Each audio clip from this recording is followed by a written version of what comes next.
What the fuck are you looking at right now? Dude, The Princess Bride is a boy movie. It's not a girl movie. Oh, this is somebody's Twitter shit. Oh, sorry. This doesn't matter. I was reading news. I was just keeping up with the news was all.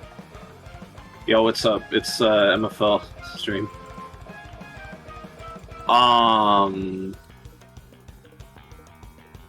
Let's watch hey, so let's watch Eve versus Faye, okay? Okay. Let's just get this shit going. Hold on, I have to get it on the stream first. Yeah, okay. I'm kind of glad that Twitter wasn't on the stream. Otherwise, I would have been really embarrassed. Should I? Oh yeah, I should do themes on my end. Or no, this isn't. But Eve didn't play this. Faye did. Faye played it. Faye. Eve. Faye. Eve.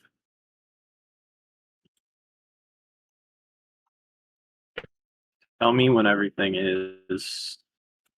We're good. Okay.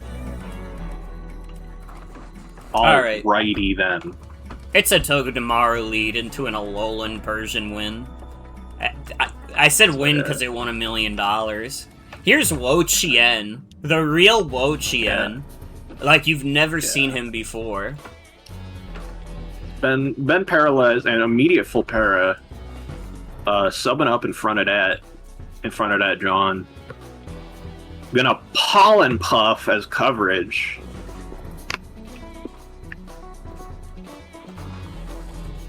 Big body press, big pollen puff.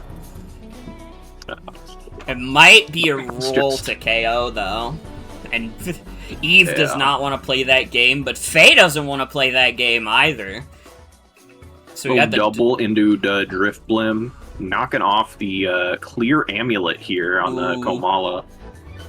But not knocking off anything on Drift Blim. Togedemaru absorbing the Volt Switch with Lightning Rod. You turning out, but taking some more helmet chip. In comes Arbok. Arbok sets up a sub. The infamous guy himself, herself. Eve has had multiple substitute guys thus far. Foul play crit breaks the sub. Throat chop, Rocky helmet, and just dipping out. Like, doesn't want any of that. Yeah, here's the slug. Here's the slug. Slug gets parting shotted. Throat chop wears off, so I win $1 million can now just parting shot out. Obama spamming is going to click Wish here. And, gets wished. Gets a wish right now. Wish right now. In comes Jolteon. Scaring in Wo-Chien. Does a Volt Switch that does, like, fuck all. But Alolan Persian comes out. Taunts Wo-Chien. Really smart move. Parting shot on Wo-Chien. In comes Jolteon again. I need this Jolteon to be Pin Missile. Knocks those boots. Please tell me this Jolteon is Pin Missile. It's Sauzels. Nope. Wait, that's funny as fuck, too. Same difference. You turn into another helmet. You know, these helmets have been torturing this poor Togedemaru. Hydro still does quite a lot to Pridplup. Does 30%. Stealth Rock goes up. In comes Alolan Persian once again. Wo-Chien trying to set up a substitute. Back up. But of course, Parting Shot's a sound-based move. It goes right through it. But yeah, in case you folks at home didn't know, Parting Shot is a sound move. Pollen Puff hits Comona. Doesn't really do much. Leech Seed misses. Leech Seed miss. Knockoff doesn't break sub. Yeah. Spin gets rid of the Leech Seed. De-seeded. Yeah, that's a fun interaction. Driftblim comes back out. Comona dips. Driftblim does a defog. Wish heals Jolteon back to full. Unfortunately, Lightning Rod blocks the Volt Switch. In comes unfortunately Jolteon. nuzzling into this, and now Togedemaru very low health for switching into Jolteon moves. Yeah. Could Prinplup sets be up rocks scary. again. Yeah. Decides to flip turn out out. of there. Kamala is back out, and Stealth Rock goes up. Faye decides to go for a knockoff. Body press insta-kills Kamala. Holy. Just eliminate that guy from the video game. Toxic on Torkoal. Flip turn to ignore Yawn. Just very little torque. Lava Plume does get some chip on Jolt, but unfortunately, Togedemaru does not have any health left to check this Jolteon.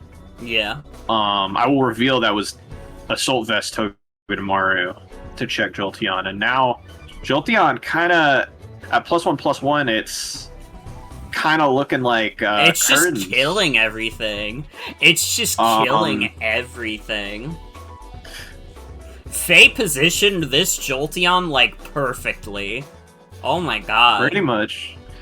And like Eve, kind of assumed the whole game that it wasn't Calm Mind because it was Volt Switch, and then yeah. And of course, We Too is here to also give a GG, along with the other two, along with the fucking actual players. So shouts out We Too, thank you We Too. All right, Eve, let's get you. Faye goes first because of winning. Faye, let's get you on this board here. Hello. Howdy. Funny thing with this game is that like the night before I was like playing Gen 3 with like Jolteon Spikes teams because that's like a classic team. Mm-hmm. And Sienna pointed out that like I basically drafted that and like this was basically that. This team is basically that game plan of get your chip damage on whatever electric immunity is there, and have Jolteon force it in and take chip damage 10 million times until it's dead. So yeah, I've got chip through. I could chip down the Togedemaru through Rocky Helmet on Appleton, and also Spikes and Stealth Rock primarily. So also like Leech Seed on Appleton. So there was like a lot of things to just wear down the Togedemaru gradually over the course of the game, and then the one other or like Mudbray could also get chipped down a lot through a lot of things, and then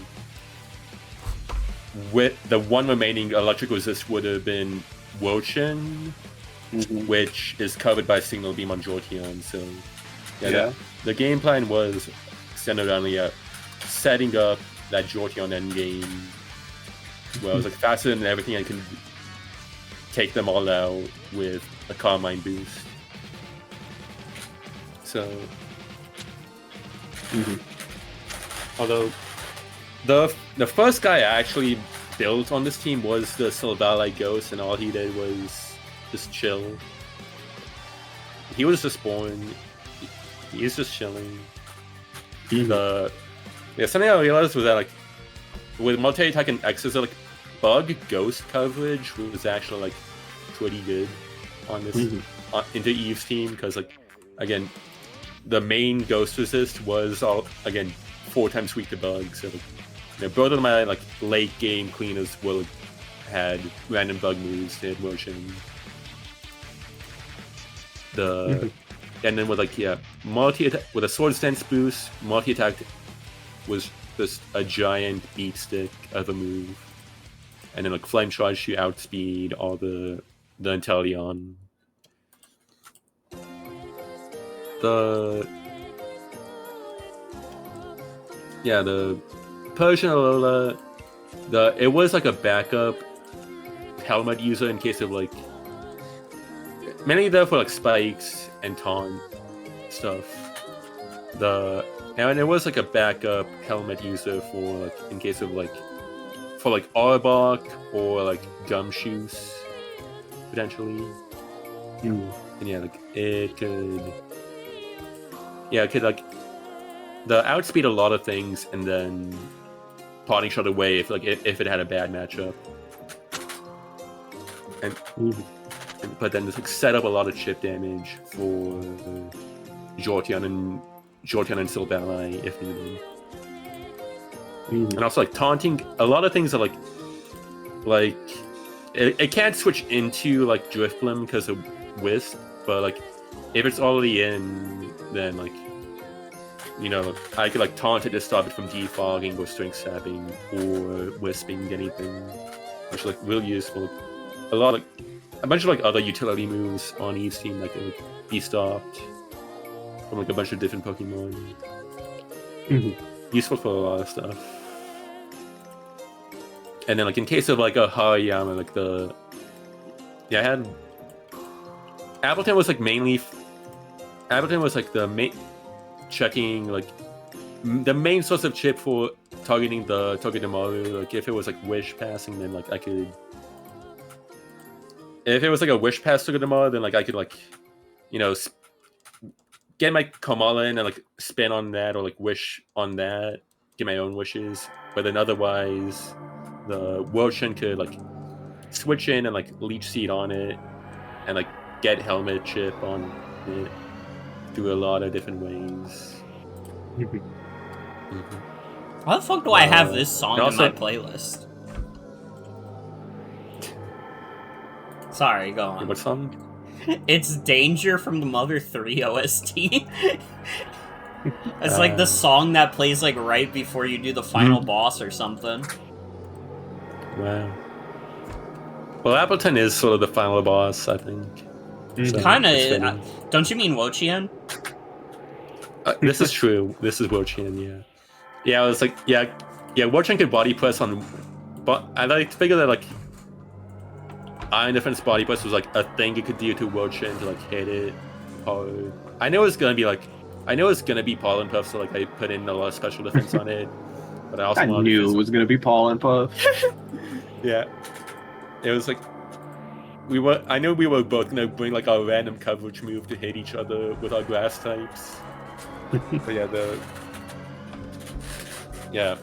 the ID press was like I was like expecting it to be like especially defensive Wochien to like handle Jolteon better. So I figured that like ID press could like threaten it, but then like it ended up doing like basically nothing. But yeah, it at least existed. Yeah, it could like Leech Seed stuff. If like Hariyama was there, like this was also like my main answer for that to like Leech Seed on that, because like Hariyama has a lot of HP, and then Twin Plop here to like not die to Inteleon on anything, because Inteleon does not have like coverage moves for water types, and also like stealth. I figured like if there was like a Lumineon, I could trade Toxics with it or whatever, and then like Flip Turn. Yeah. Oh yeah, like Flip Turn was like if there was like a Galarian Rapidash, you could like switch to Twin Plop to scout it out, and then Flip Turn to whatever would be best to whatever specific Rapidash ended up being, whether it was like physical or special. Okay, your time's out, so you got to finish up. Yeah, that's my team. Yeah, I forgot. I was not expecting knockoff on I was not expecting knockoff from Drifblim, so Kamala had clear amulet, 2 blocks. It said it wouldn't lose strength on Swing Step. Okay. And then it didn't. It was awkward a bit. Okay, that's my team. All right, bye-bye. Thank you for your time. Fuck you for your time. Sorry, I don't mean that. Fuck you for your time. I don't mean that. I probably fucked over Faye by mentioning. So, favorite guy for Faye. Jolteon. Favorite guy for Faye is Jolteon. Duh. Yeah. Wait. Never mind. Yeah. Yeah, I'm gonna need to be a bit quick with this because I have important stuff to get back to. But I lost. I got owned. I was a noob. So obviously Togedemaru Lightning Rod of my electric unity for Jolteon. It didn't. I was not expecting the double Rocky Helmet. I kind of should have expected any amount of Rocky Helmet, but I was thinking like, oh, but like, well, clearly like U-turn is going to be like good against like the Lakely Helmet guys, so like it's going to do a lot of damage, so it's going to be like useful still. But then I didn't quite consider. I because I saw it was boots and Volt Switch, I did not think it was Calm Mind, so I wasn't being careful enough for Togedemaru. But to be honest, I kind of lost to that already. But even if it wasn't Calm Mind, oh well. Torkoal, I should have fucking sent that guy in Spooner. I spent a lot of turns not ringing that guy in when I really should have. I was obsessed with getting Leech Seed up for whatever reason. But anyway, Body Press was for Kamala. And then Yawn for just like getting stuff out, like making sure things switch and take Stealth Rock. Maybe I should have got those Stealth Rocks up. Who knows? Arbok, I felt like this was a kind of like my idea of like scare out Appleton, set up on it, get a lot of damage with my stuff, and then Throat Chop was kind of there to be like, well, I can stop the kind of like, if Persian and Silvally are going to be like chaining parting shots into each other, Throat Chop stops that and helps me like keep my boosts. But yeah, Persian. Again, I was not expecting double Rocky Helmet. Yeah. Wochen, this is a pretty normal Subseed Wochen. I feel like the idea was that like this guy was again, this was also a matter of me literally forgetting that Rapid Spin clears Leech Seed. Yeah. Because I was thinking like, oh yeah, this kind of leeches on everything. It's like, it's only Appleton that switches in on it, and Appleton doesn't do shit on it, and Appleton has dealt with a lot of other things. But like, then Leech Seed, so then I was kind of thinking like, well, I can keep a lot of these guys healthy with proper use of Leech Seed. Yeah, Drifblim was also, this was specifically both anti-Appleton and anti-Kamala. I was scared of Kamala. Itemless Acrobatics. I must say it doesn't take much from knockoffs. Acrobatics, so it does a lot to like because I was thinking it's going to be a Spadef Appleton, and Acrobatics is just a powerful ass move. And it's fast as well, so good against Commander still there. Inteleon, I wanted the Specs Inteleon to kind of get big chip on things. I was thinking, well, my kind of win cons still kind of deal with Primplup decently. Like, and Togedemaru also deals with that guy. Wochen deals with that guy. Arbok deals with that guy. And it was like, I can just like chip things down with by like getting big ass hydro pumps and things, and it's like probably fine. But yeah. That's my team. I fucking sped from that. Oh my god. Okay. I lost because I didn't get Stealth Rock up, and also Faye played those Persian turns so fucking well. Yeah, pretty much. Yeah, like, I don't know. Yeah, Faye just positioned her helmets really well in general. Positioned helmets really well. Good. It was a good bluff on the boots were a really good bluff on the Jolteon. The wishes were good. I was expecting more of an offensive commander, to be quite honest. Yeah. But you know, I wasn't expecting Wish on that. But I should have expected Wish on that because Faye goes Wish on every single team. Yeah. All right. Good shit. Thanks for your time. You. And what is your favorite guy on this team? I'm gonna give it to Pollen Puff Wochen. Pollen Puff, pretty funny. It's a pretty funny move. It's pretty funny. It's a pretty classic move. All right. Let's head over to, this is me versus Bell. So this is 2 games. So in the past we have done best of 3s, like only 1 game of them. Or that's what we've been doing. But I think this time, from now on, like we've discussed this, and from now on, we're gonna be doing.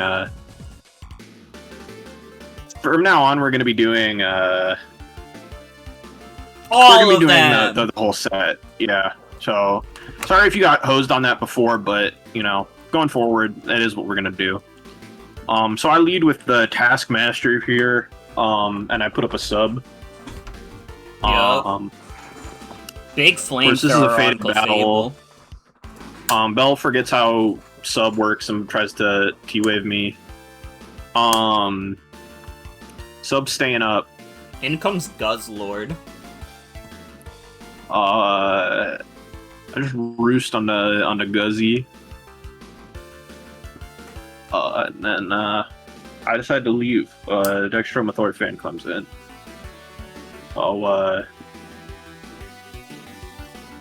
And then I decide to double into Whimsicott. Bell decides to stay in on Whimsicott. I guess because of Heat Crash. But if that thing did a Moonblast, that would have hurt. Just a weird little dance I'm having to do because I'm scared of getting my guys killed. But now I've pretty much confirmed that there's no dragon move on the Guzzlord, so I can safely bring Dredagon back in and force it out with Dragon Tail. Stone Edge is doing a cool 50% to Baron Zemo here, so I can just afford to pass a wish. Boots are getting knocked off. That was a fat knockoff, but Wish made it not matter. I can afford to just sub back up here and Scorching Sands for the Damn, Marini. that does a lot. 61%. I sub back up on the Stonejourner switch. Stonejourner leaves, Toadscroll comes in, gets burned. Tries to go Giga the sub. Giga Drain. Giga Drain on the quad resist. Still going for it. It has into the Aquaberry. Aquaberry. But it doesn't really matter. 10, but 3 Giga Drains and the sub is still up. Yeah. And now the Stone Edge doesn't even hit the sub. And that was sad. Scorching Sands kills. That was just, you hate to see it. Of course, I Scorching Sands here. Sub finally goes down. In comes Guzzlord. Scorching Sands again. I just try to sub back up just to see what's going on with this guy. I decided to get my health back on this rest turn here. It's Rest Talk Falls Guzzlord. knockoff, and I decided, it's time for Drud. It's time for Big Drud. My Dragon Tail is Guzzlord back out. And I sack Drud to Berserker. And now I pretty much think it's time for Thanos to come in. And I start doing a Dragon Quest reference where I say whack every time, because all Bell's Pokemon were the Dragon Quest. And yeah, I just press Earthquake a few times until I win. Saying whack every time might be the most insane VM. Bell wasn't even unhappy about that. Bell was unhappy about the rest of the game, so she asked me for a game too, and then I obliged. And this game was kind of awkward, so we're gonna get straight into it. This is a long one, so strap in, folks. I'm gonna put this on fast for a bit. Moonblast on Berserker, who doesn't give a fuck at all. But it does give a fuck about Leech Seed. Yeah, Leech Seed is not great. And Wim can why just we're gonna be on fast for a bit. Keep subbing. I'm actually gonna be on hyper fast for a bit, to be honest.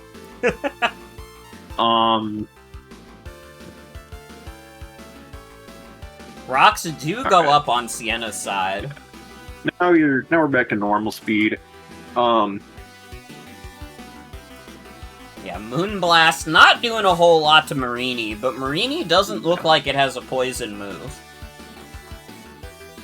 Moonblast on Berserker. Berserker is taking a lot of chip. Major Leech Seed miss. Yeah, that Leech Seed miss is tough. You hate to see it. Drug I decided to comes bring back in out. Dextromethorphan here. Get some ref skin chip. I just Earthquake. I just click on the thing in front of me. And then I decided to glare this because it's pretty annoying, but now it's now my Drud's asleep in her turn, so I have to deal with that. Modoc's coming in, who didn't come in game 1. Just defogging away these wrecks, because I don't want to have to deal with them. Not dead to 2 knockoffs, but close to it. Zard coming in. Faye calling me a chud for using Glare and Substitute. And... Faye was calling you a chud, like, during both games. She was mad as fuck about how you were playing. And now I'm doing a little... I'm just now, as, like, this awkward dance I kind of have to do around Guzzlord, where it can't, like, do a lot of damage to me, but I can't do a lot of damage to it. So I'm kind of just sitting on it, and I'm fishing for a Scorching Sands burn to try to force it to rest. But I force it out. Marini comes in, and I decide to bring in Whimsicott. But unfortunately, Bell Toxic's there. I Encore to at least try to take advantage of that, but you know, I can only do so much after this point. Arguably should have like kept the Whimsicott alive longer, but I kind of like let Whimsicott go here. Although I didn't really know it was Scarf, to be fair. Yeah, I was just gonna click Moonblast there, but yeah, that reveals the Scarf on Stonedrenner. And yeah, now I'm just playing this game again. I get the burn off, and everything seems nice and dandy. I decided to bring in Marowak, but because I'm predicting a rest and not a knockoff, and of course the Thick Club gets knocked off, which is really bad for me, because now one of my main progress-making tools is knocked. Bell finally rests, and I decide to bring in Fari. Bell brings in Toadscruel in turn, and I decide to wish. I decide to wish up. I Psy Noise.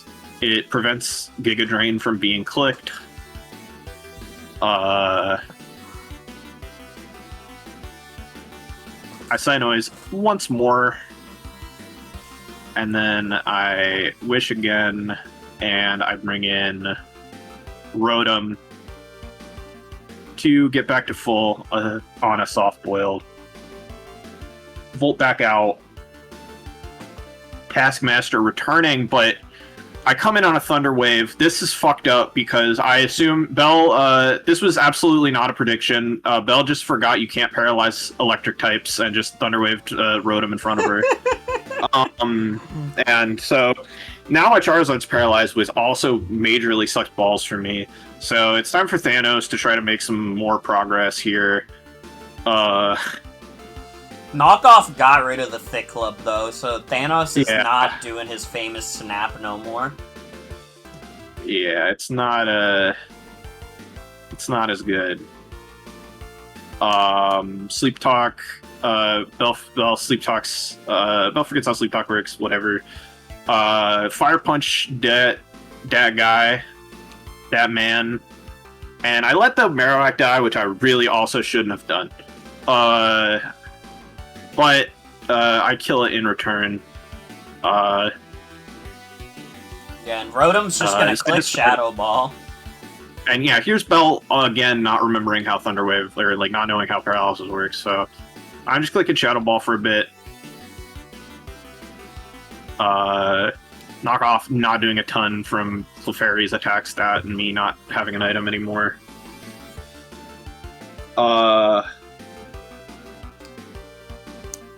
And then yeah. Yeah.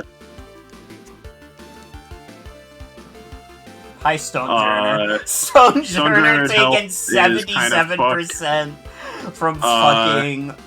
God. Now I'm gonna do this little dance with Stonedrenner here, where I'm gonna try to Wish Protect on it, and hope I don't get full parried until it runs out of Stone Edges. So that's 4 Stone Edges.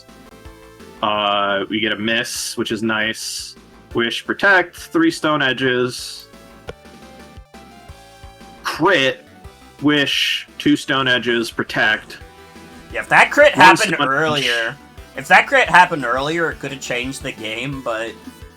Wish, no more Stone Edges, so struggle Fucking occurs and it dies to its own struggle recoil.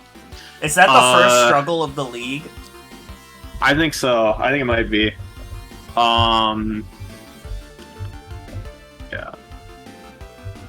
Try to tox, but it's already asleep.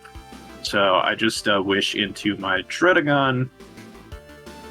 And now it's time for me to try to wake back up, as you know, having the sleep stack in the back is not so important now that there's no sleep threat.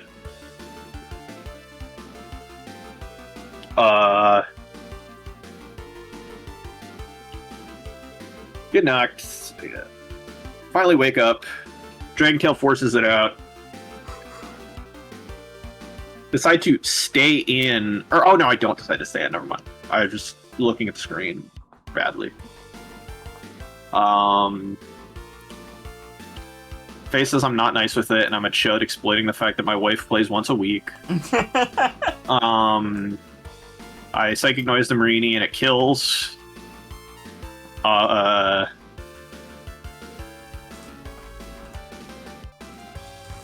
Full para. I wish again. Bring back in Druid. At this point, Druid is the only thing that can really make progress on Guzzlord. So it's only like a matter, but like nothing can really make meaningful progress on Druid either. So it's only kind of a matter of time before I can win here. I decide to stay in because I know that it'll die to Earthquake, and I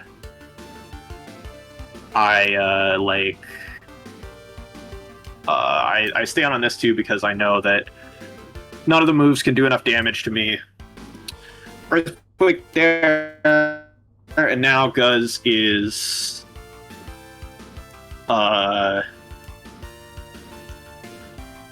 doing this, and It's over. Yeah. So I let myself get into a horrible situation there and kind of had to wiggle my way out, but I did get the W. But you know, props to Bell and all for being able to put me in such a bad position. Now I'm going to put Bell on immediately instead of doing mine first because Bell has to leave soon. What's up? Hi. Hi. You know what? Like, if I have to leave too quickly, you can also bring in Faye. Faye helped immensely with this team. Yeah. I have to give the biggest thanks to Faye. Yeah. Yeah, this is all Dragon Quest themed. If you're wondering why Clefairy is named Happy 9/11, it's because of an old video that had a song from Dragon Quest 9 that happened to be the theme of a fairy. And that's pretty much it.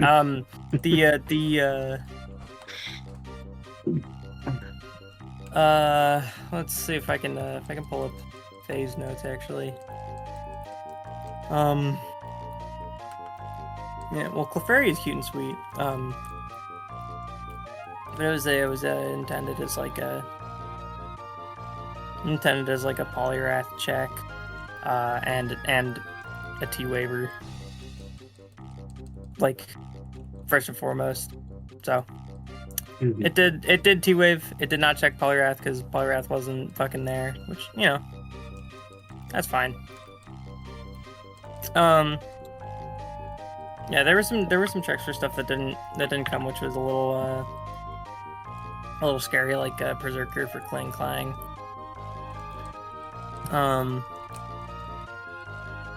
Berserker was I don't know, I was just like, I was really fucking scared to have that guy out a lot of times, so it was kind of weird.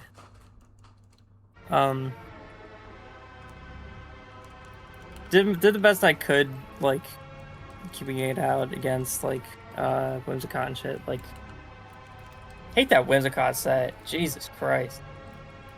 It was nice that I had like wasn't nice that I had like no moves. Like, I did appreciate that about it, but you know, didn't appreciate anything else about it.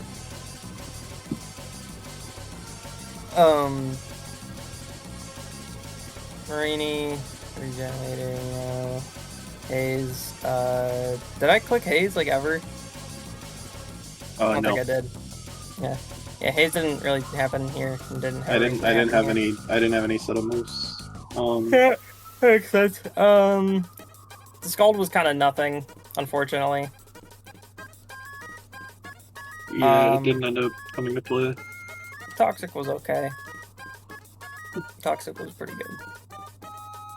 It was nice to have. Toadsquirrel had an Ockaberry. So I could bring it in against Marowak and knock off the club. You know, I had enough knocks on other stuff that it was like, you know, there was enough sort of backup there, but that was what I was kind of there to do. I had Rapid Spin, but there weren't really any hazards, so. At least I don't recall. I don't think there were. No, there weren't. But, yeah, Guzz, Rest Talk. That was a great, fucking fantastic set. Love that set.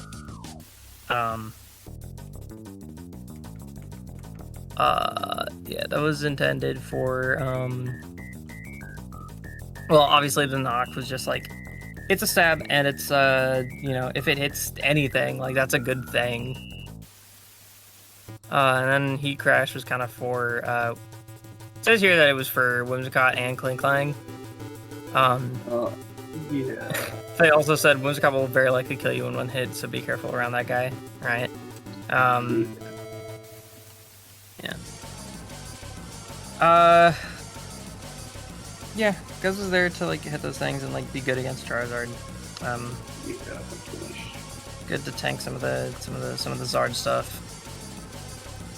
Yeah, I'm pretty sure Faye was thinking that I was gonna have like a dragon move or or something else to like hit Guzzlord on Charizard, but I did not have that.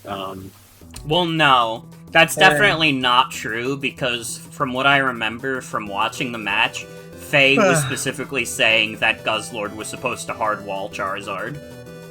Oh, okay. I'm pretty sure Faye told me she thought I was gonna run Dragon Pulse, but IDK. You know, she did not make that clear when she was watching. I might be wrong. I might be misrepresenting Faye. Scarf Journer, and I don't know. What did it even? Berserker is normal AF, and Stonebrenner is also kind of normal AF.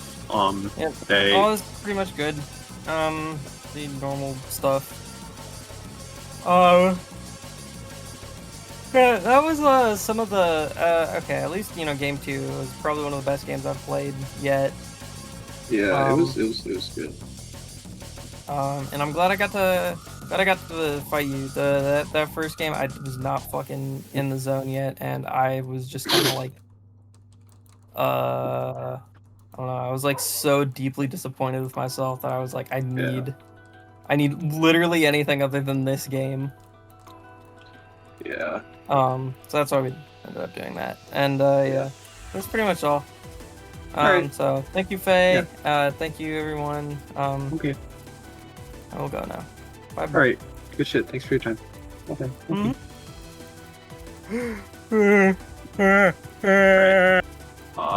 What's your favorite guy on this team? You know, I think it is the Guzz. I'm gonna give it to the Guzz. Guzzlord did the most. Guzzlord was really the key to all this. Just like Star War. Yeah. Yeah. Oh yeah, was the Guzz like was it like creeping like adamant Marowak and stuff? Yeah. Yeah, Faye, yeah. You put in your notes. Yeah, Faye put in her notes, if Marowak is faster than Guzz, you can call Sienna a chud. Yeah. Anyways, I guess now it's time for me to talk about my chud team. And my chud life. I'm a chud, I'm a fat little chud. You cannot invoke that fucking song. I hear that song too many fucking times when I'm scrolling through YouTube shorts and it pisses me off. So I didn't finish my notes for this. So this is all raw dogging it off the top of the head, pretty much. Well, I'm gonna do the first half first. I'm gonna do the first half, and then yeah, like I'll talk about the first half of the notes I had. Yeah, so I'm just got. I went subseed again here because I really wanted to like knowledge check Bell. That's it. Period. It's mean, but it is true. It's what I wanted. I wanted to knowledge check Bell. I'm a chud for that. If I'm a chud for that, I'm a chud. Also just thought it looked good in general. Fairy's the only thing that walls it, and I have other ways of making that sad. HP like was like a nice number that like gave me like maximum number of substitutes, and then like let me get larger like leech seed recovery, like mixed bulk, and then I'm speed creeping with my AGS, and I think Moonblast is a 2-hit KO on Guzzlord, I want to say, on like Spadef Guzzlord, some shit like that. It was like not quite no co. I didn't go like max investment or anything. So yeah, Charizard to like I went Flamethrower Scorching Sands here, sub. I thought about doing a coverage move for Guzz, but I really didn't like any of them because it was just like really like it just wasn't doing enough damage. I just didn't think it was relevant.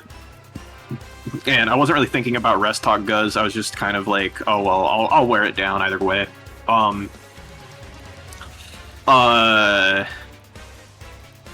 I decided not to respect the Furret speed tier because I didn't care. So this is just speed creeping like Phalanx instead. And then yeah, Sub kind of like scouts out random rock moves from like Berserker and scouts out like a random like Scarfstone Journer, which it was a Scarfstone Journer and stuff like that. Like gives me an opportunity to flip the script on them, which you know that worked out very well clearly. Yeah, and then yeah, I just went max modest here like for special attack because I wanted to maximize the damage I was doing to stuff, and then I just kind of dumped the rest in HP. I think 8 defense instead of all HP dump was a little optimization that was, I think, for like, I think it was for Stealth Rock damage. I think it was so I could switch into Stealth Rock twice. And then like, or it was making a bigger amount of roosts or whatever the fuck, or making a bigger amount of substitutes, or both, or any. Marowak, this is just like fast Marowak. This isn't even. I like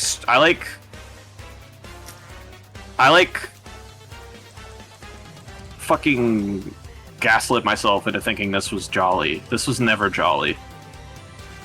This is just adamant. This is just adamant Marowak, but like fast. And yeah, it has EQ. Yeah, EQ Stone Edge, Knock Off, Fire Punch, hit fucking everything.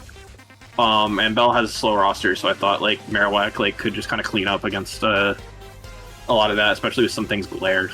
Rotom here was Shadow Volt Switch with Will-O-Wisp Defog. I don't fucking remember what the benchmarks were here. It's I went Volt Switch instead of Parting Shot because I was extremely scared of Defiant Phalanx coming and just like rocking my shit. I wanted Wisp to have something that like kind of threatened Guzzlord and like prevented Guzzlord from coming in for free every time. And then and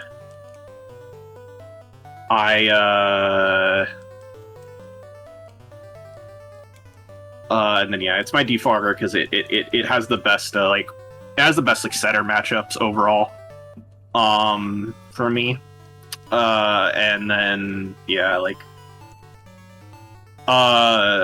for a giraffe, this is like just yeah, it's like mixed bulk. I think the Psychic Noise was like to guarantee some threshold against. I think the special attack was some threshold against Marini. 252 HP was for Wish Passing, of course. And then, yeah, just mixed bulk here. Toxic was like my second move. I didn't have anything that hit Guzzlord. I really honestly brought a team that was pretty awful into Guzzlord, but I didn't have anybody to tell me it was awful because Faye stole all my preppers from me. 15 points faster than Paralyzed with Magic. Yeah. Whatever. I don't remember what the number was. I don't remember. It's not important. Dextromethorphan here, Dredagon. This is just this is Fizz Def. Then like I needed 20 attack to get like I think it was Earthquake 2 at KO on Marini was probably the threshold I was looking for. And then yeah, like 4 special defense because the 232 HP was a better leftovers number than 236, I think.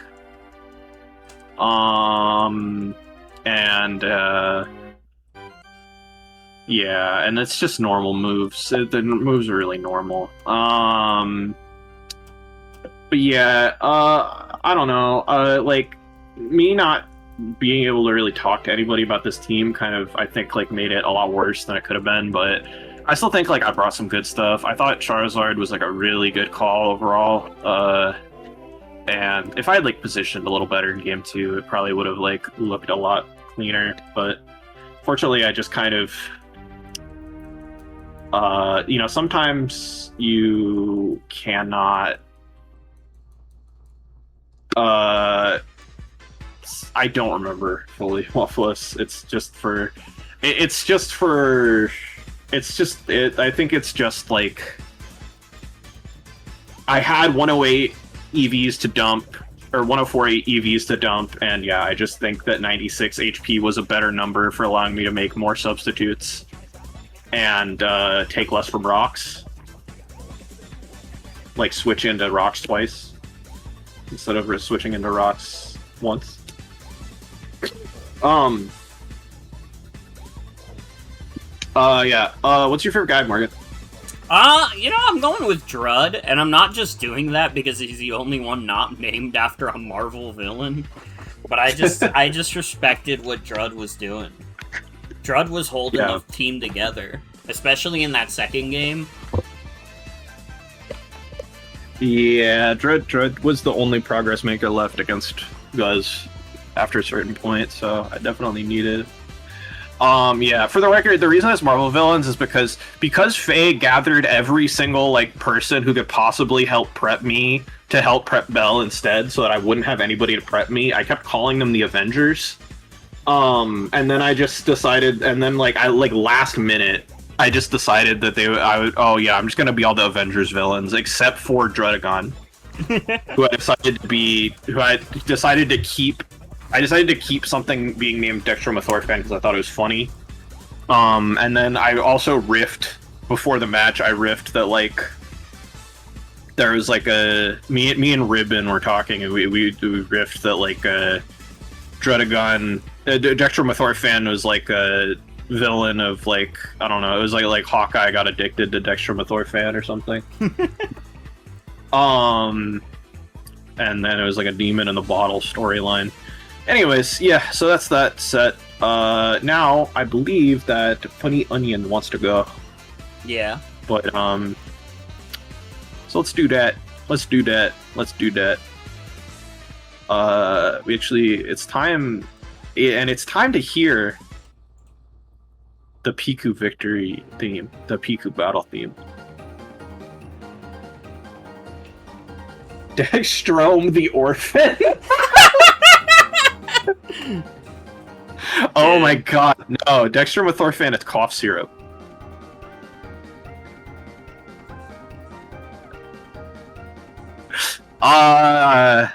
Alright. Let's check this out. Alright, so PIKU leads, Raichu immediately paralyzes Mischievous. Does a big thunder. I say big thunder. It did like 29%. It's not that big. Yeah, immediate mean look Perish Trap situation on the lead matchup here. Will Raichu be able to kill Sister Billy before goes for the double protect, does not pan out? Will Raichu be able to get out of here before it's perishes? And he has Volt Switch on this turn. Dips. Frisks. And here's my friend. But Son of Billy did return this week. It's amazing. He was found safe and sound. That's kind of beautiful. My friend is unfortunately going to completely fucking ruin Son of Billy's life. Yeah, wait, what happened there? Why did Son of Billy stay in? I don't know. And yeah. Shadow Ball completely whiffs. A lot of whiffs coming from Toni's side.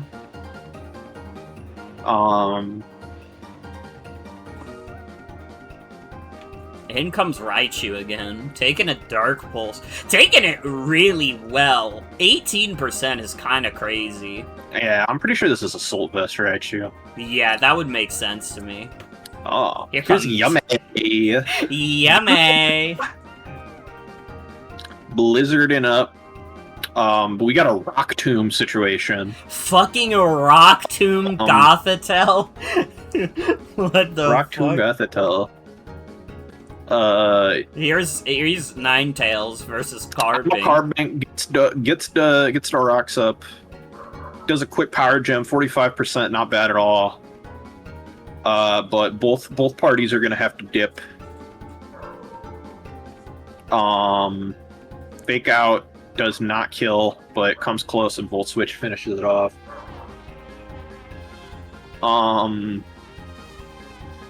Toni just doesn't seem like it has. They have this the is tools this is explosive. Let's just Raichu. double check this. But Volt Switching out. This is Vanillix coming in, and here's Ninetales, and Vanillix clicks explosion button. Vanillix clicks the explosion button. Fucking funny. But yeah, Raichu fakes out Sigilith. Does a nuzzle. It seems like PIKU has a pattern that she likes to do with this Raichu. Go for the fake out, go for the nuzzle, and then go for the Volt Switch. Giant Volt Switch, 70%. Now we got Toucannon in against Papa Billy here. Beak Blast coming up. Giant Poison Jab crit, but burns in exchange, and Beak Blast is just gonna blow Papa Billy the fuck up here. And then Sister Billy's gonna come in. Gets the paralysis. So sad. So bisexual sad. Rep. Bisexual Rep Seed. Bullet Seed. That's fucking funny. That's fucking funny. So it does? Dude, why the fuck didn't I draft this? Well, yeah. Anyways. So, yeah. PIKU is not here, so let's actually just start with let's just start with Toni, because I know Toni's a little I think Toni wants to get this out of the way, and I think Toni has some important things to say right now. Hello. Hello. Am I coming in clear? My voice transmitting clear? Yeah. I did a lot of misplays. Alright, I was tired, and I'm sure, you know, the people around have heard this. I've never been the luckiest person. I don't think anyone would blame me if I personally drew the conclusion that I'm just kind of cosmically ill-timed. Because since the last league, I really sincerely have worked hard to get better at Pokemon, to know more about it as an art. But it's kind of hard to tell, you know? It's kind of hard to tell that I did all that with my recent performance in these matches. The last few that I've been in the commander's seat for have come at the heels of or before some of the worst sort of mental moments of my life. And it's really greatly affected the outward show I've been putting on for you all, which, if you know anything about me, is in and of itself its own crushing defeat. So I, Toni Funny Onion, haven't really gotten to show everyone how much I've evolved in the years since ML2, skill-wise at least. I'm still not the very best trainer, but I'd like to think I am a champion among friends. To U-turn this speech into a more electric terrain, I'd like to point out something I've noticed about good art. Something I've noticed, especially during my training in between the last league and now, is that art, if it comes from the heart, causes others to beat in time. Hence the creation of new art. And I like to think that even in my public defeats, I am able to start that artful rhythm in someone else. Which leads me to my main point. It was never really my dream to become the league champion. It was never even really my dream to make it to playoffs. I just want to have fun with my friends. I want to make it to those brighter days when I might have a better chance to show off everything I've learned when I'm not under so much pressure. To show everyone the culmination of everything I've been and what I'm going to become. But you know whose dream it is to become the league champion?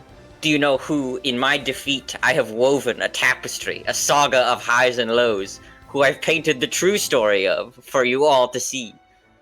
That brings me to my main point, the reason for my speech. I've made the decision. It's been a very difficult decision. To trade Son of Billy to Claire Ribbon Heartstrings, my best of friends.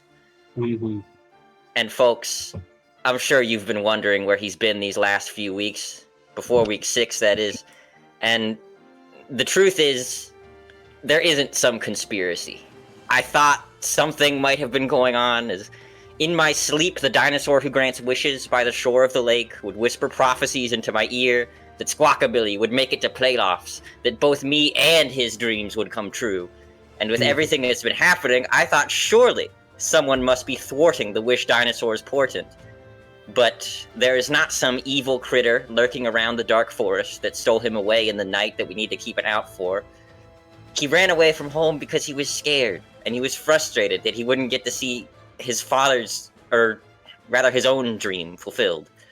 But I see now that what that prehistoric psychedelic water lizard truly meant at the heart of Pokemon is a message of friendship, of giving it your all, no matter what you do, and this, for Son of Billy, is my all. This is my gift to him. The most I am capable of doing for my dear friend right now. Go make both of our dreams come true. And that's my only trade for this third quarter of league time. My only singular trade. That's the only trade I made. Yeah, and yeah, we're not going to see any different trades next week when we look at the trades. We're not going to see any different ones. Absolutely not. And, you know, I really just felt like the core of the roster was so good that I didn't really... Yeah. What the fuck? Ah! There's a gun! Someone with the gun! The king of the forest has been shot! Oh my god! Once in the brain! Oh my god, twice in the balls! The king of the forest is dead! Oh god! Oh god! Oh my god, they're dying! Oh, the weed-smoking hamster was just shot in the leg! He's bleeding out! He's begging for his life! Oh my god, his brains were just... I think I see Hulk Toilet in the canopy! Hulk Toilet's in the canopy with a sniper rifle! What the fuck? Why is Hulk Toilet killing people? I can't believe Hulk Toilet would do something like that, even especially... Oh my god. Now, let me be perfectly clear, this has nothing to do with me. I didn't arrange any of this. Now, you might say, Morgan, that sounds really suspicious, but I promise you, just because Ribbon promised to Toni that she would get a 6-0 does not mean I sent a gang of snipers at Toni, okay? So we can all just agree to that. And I definitely didn't hire Hulk Toilet. I just don't know why Hulk Toilet would need the money, considering his hit new movie Spider-Man: Brand New Day, one of the highest-grossing movies of all time already, and he's right in there. Hulk is in it and it's possible that it's an imposter, a crazed imposter, but you know we honestly can't know for sure. So I don't know. This is just a lot of I don't want to think about a Red Hulk. That's scary. Yeah, Ray. Red Hulk is really scary. But yeah, that was a lot to process. So I don't know. I mean, I'm gonna we're gonna look at. I mean, how do you even pick a favorite guy after that, right? Because it's like, what are we even really? I mean, my favorite guy is Jesus. the officers that will hunt down the person who would do such a thing to this league. it's probably my favorite guy is. I think my favorite guy is. I mean, nobody asked for my favorite guy, but I'm just gonna say it. My favorite guy for this game, it's gonna be the Veep, because I think Veep is gonna, you know, kind of, you know, bring down kind of the governmental law and calm the chaos that's been, you know, that's kind of happened. Yeah, after this. I'll sign off on that. Not because I want to keep suspicion away from me. I have nothing to do with this. Yeah. But yeah. Let's look at PIKU's team now, and it's gonna be hard, but we gotta do it. So, you know, this is my friend, or it's PIKU's friend, but the name is my friend. And in front player Shadow Ball, protect flamethrower, so just like double ghost move flamethrower. Pretty straightforward. We got Amakarbink. It's Chesto Rest. That's fun. I like that it's modest. Max special attack modest is crazy bones. That's fucking wild. My friend too. Hasty nature. This is kind of one of the classic sets with the fake out, full switch, Going for Thunders it's adventurous, but you know, I mean, it kind of paid off here. I always respect Thunder. It's like the Gen 2 classic. If you ever play GSC, nobody's using Thunderbolt. They're always using Thunder.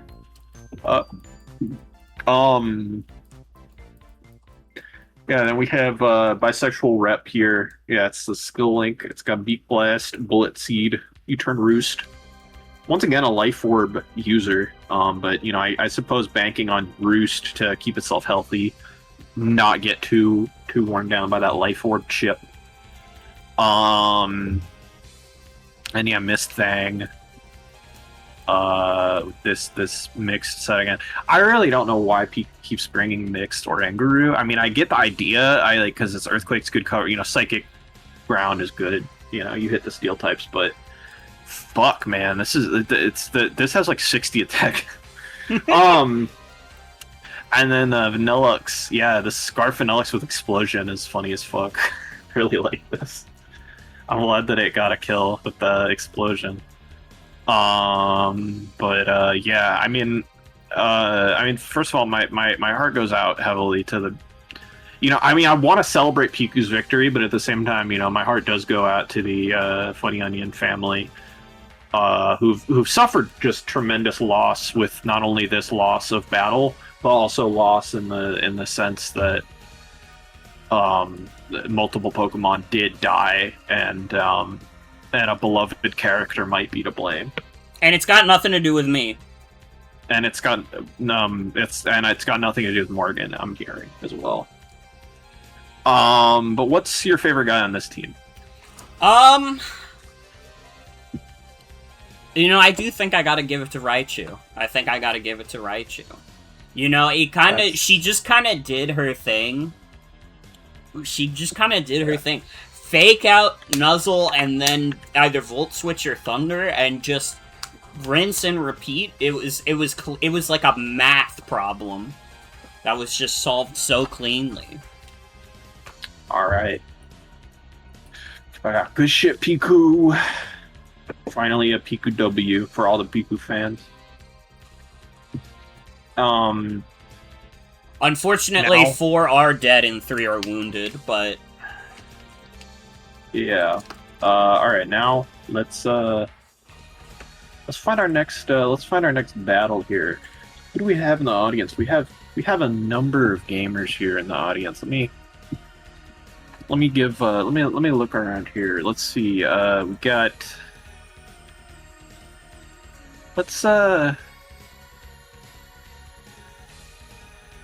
you know, let's do. Mona is raising her hand. Can do.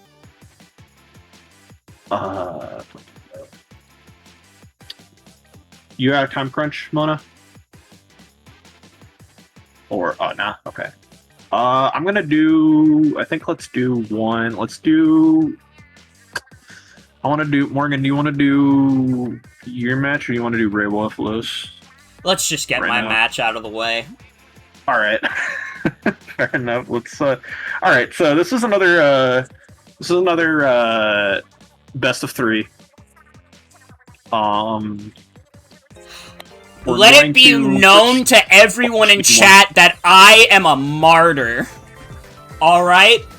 I fucked up so bad, so nobody else has to fuck up so bad. And I also didn't tell Hulk Toilet to kill the King of the Forest. Okay. Well, we'll talk about that after this, but, yeah, let's start with game 1 here, though. Game 1 of the set. It's gonna start innocently enough with Motherfucker 5 and Bug Tauros. And Bug Tauros tries to do a Volt Switch on Pawmot. It fails. Getting absorbed, though. Fire Punch into Shroom Tauros. But, yeah, we got the, contrary. And we're paralyzing this fool. And then we have this stupid little fucking, dance that gets played here. This is like, this is just, my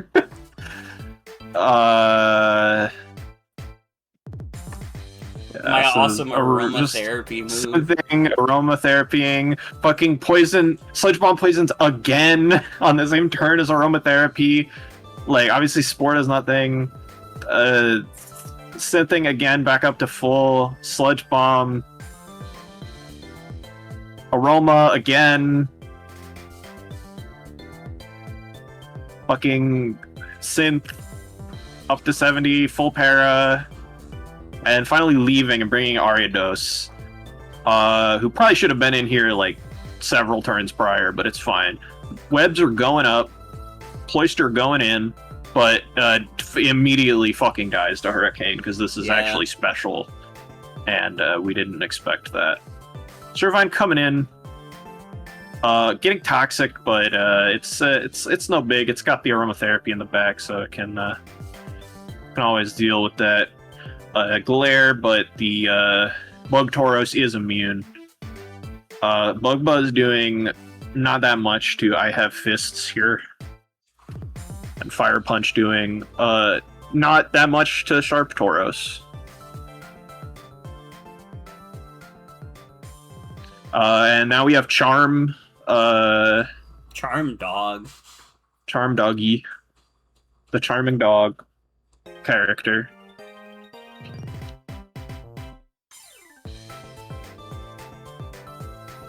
Servine coming in.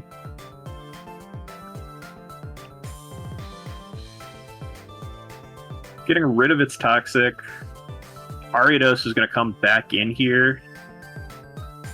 Taking 48 from Bug Buzz, not as much as it could be, and nice big chip with the first impression there on Bug Tauros.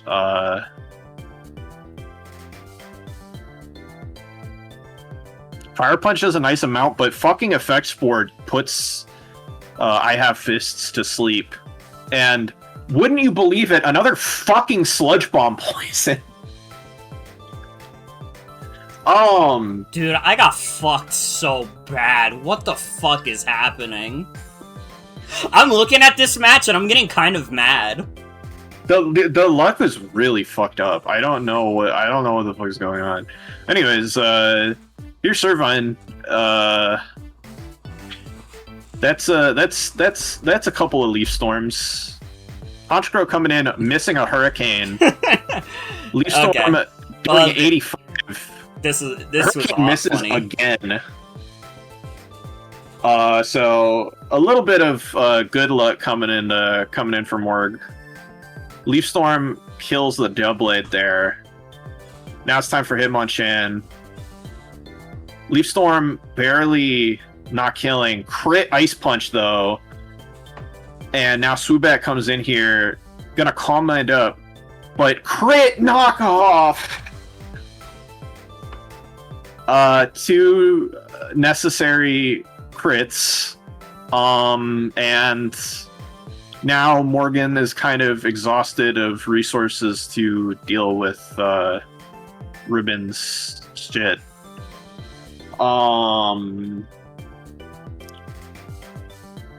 Earth powers. Yeah. And Morgan's just kind of wish protecting on this thing. This is like an end game that, like, probably could have been played better, but it wouldn't have changed that much, to be honest. Knockoff could have killed that crit, but it was a roll. Yeah, makes sense. Seed Bomb Palmot coming in. Yeah, like the Palmot probably needed to get a wing passed to it, but it wouldn't have changed that much. This fucking Vikavolt would have still been ridiculous. So, yeah. Anyways, the two gamers agree to a best of 3, but something bad happens now.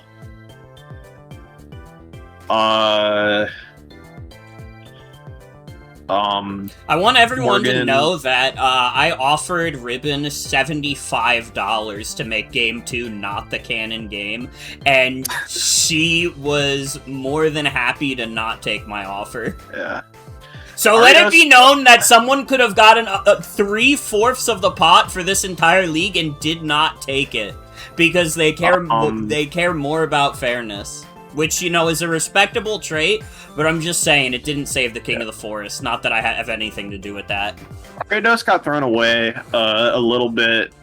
Morgan's kind of playing Morgan kind of played this game like. I could best describe it. It's just I think she was tired. I think she was just kind of off her game because she was kind of I don't know. I don't know if burned out is the right word, but something like that. Something similar to that. After that first match, I was definitely burned out. Yeah. And then this giant Volt Switch crit fucks up the dog and kills the dog, and then yeah. Trying to set up Swoobat here you can't set up on Shadow Claw, unfortunately. And then yeah, just trying to get something going with Servine. Leaf Storms.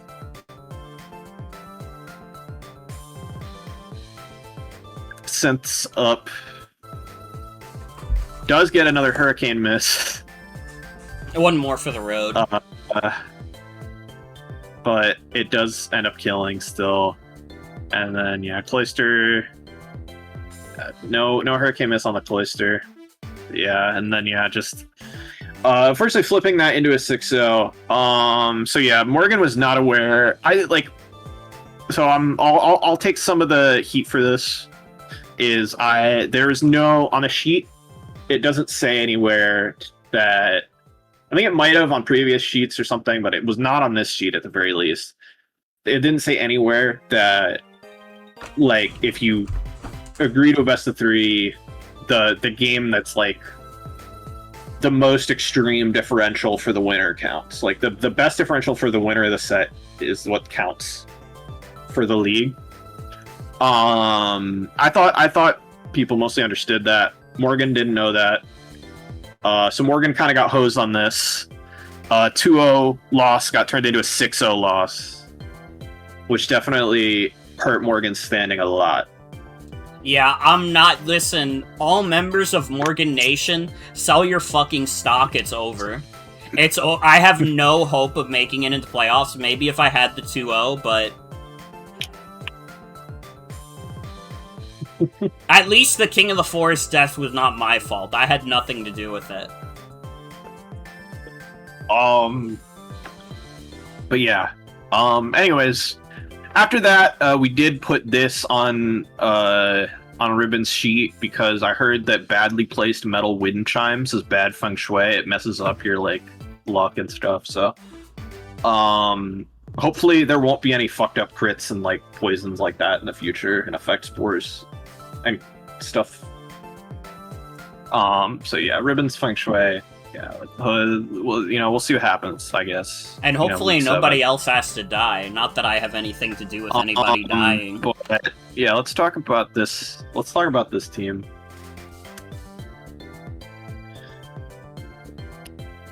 Hello, everybody. Yo, I'm gonna close this song. It's too much. It's too much. It does get a little annoying, yeah.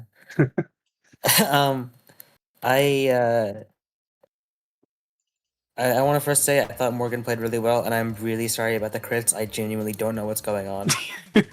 It's crazy, and I feel really, really bad about it. It happens. That's months, but Did you not take the money because you felt bad for me? You could be honest. A little bit, yeah. dude.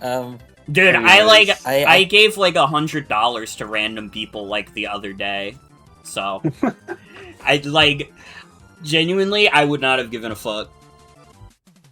I'm lucky enough that I don't super need $75, and I just thought it would be unfair and kind of ridiculous to take that money over Pokemon. Morgan was going crazy then. Morgan was. It was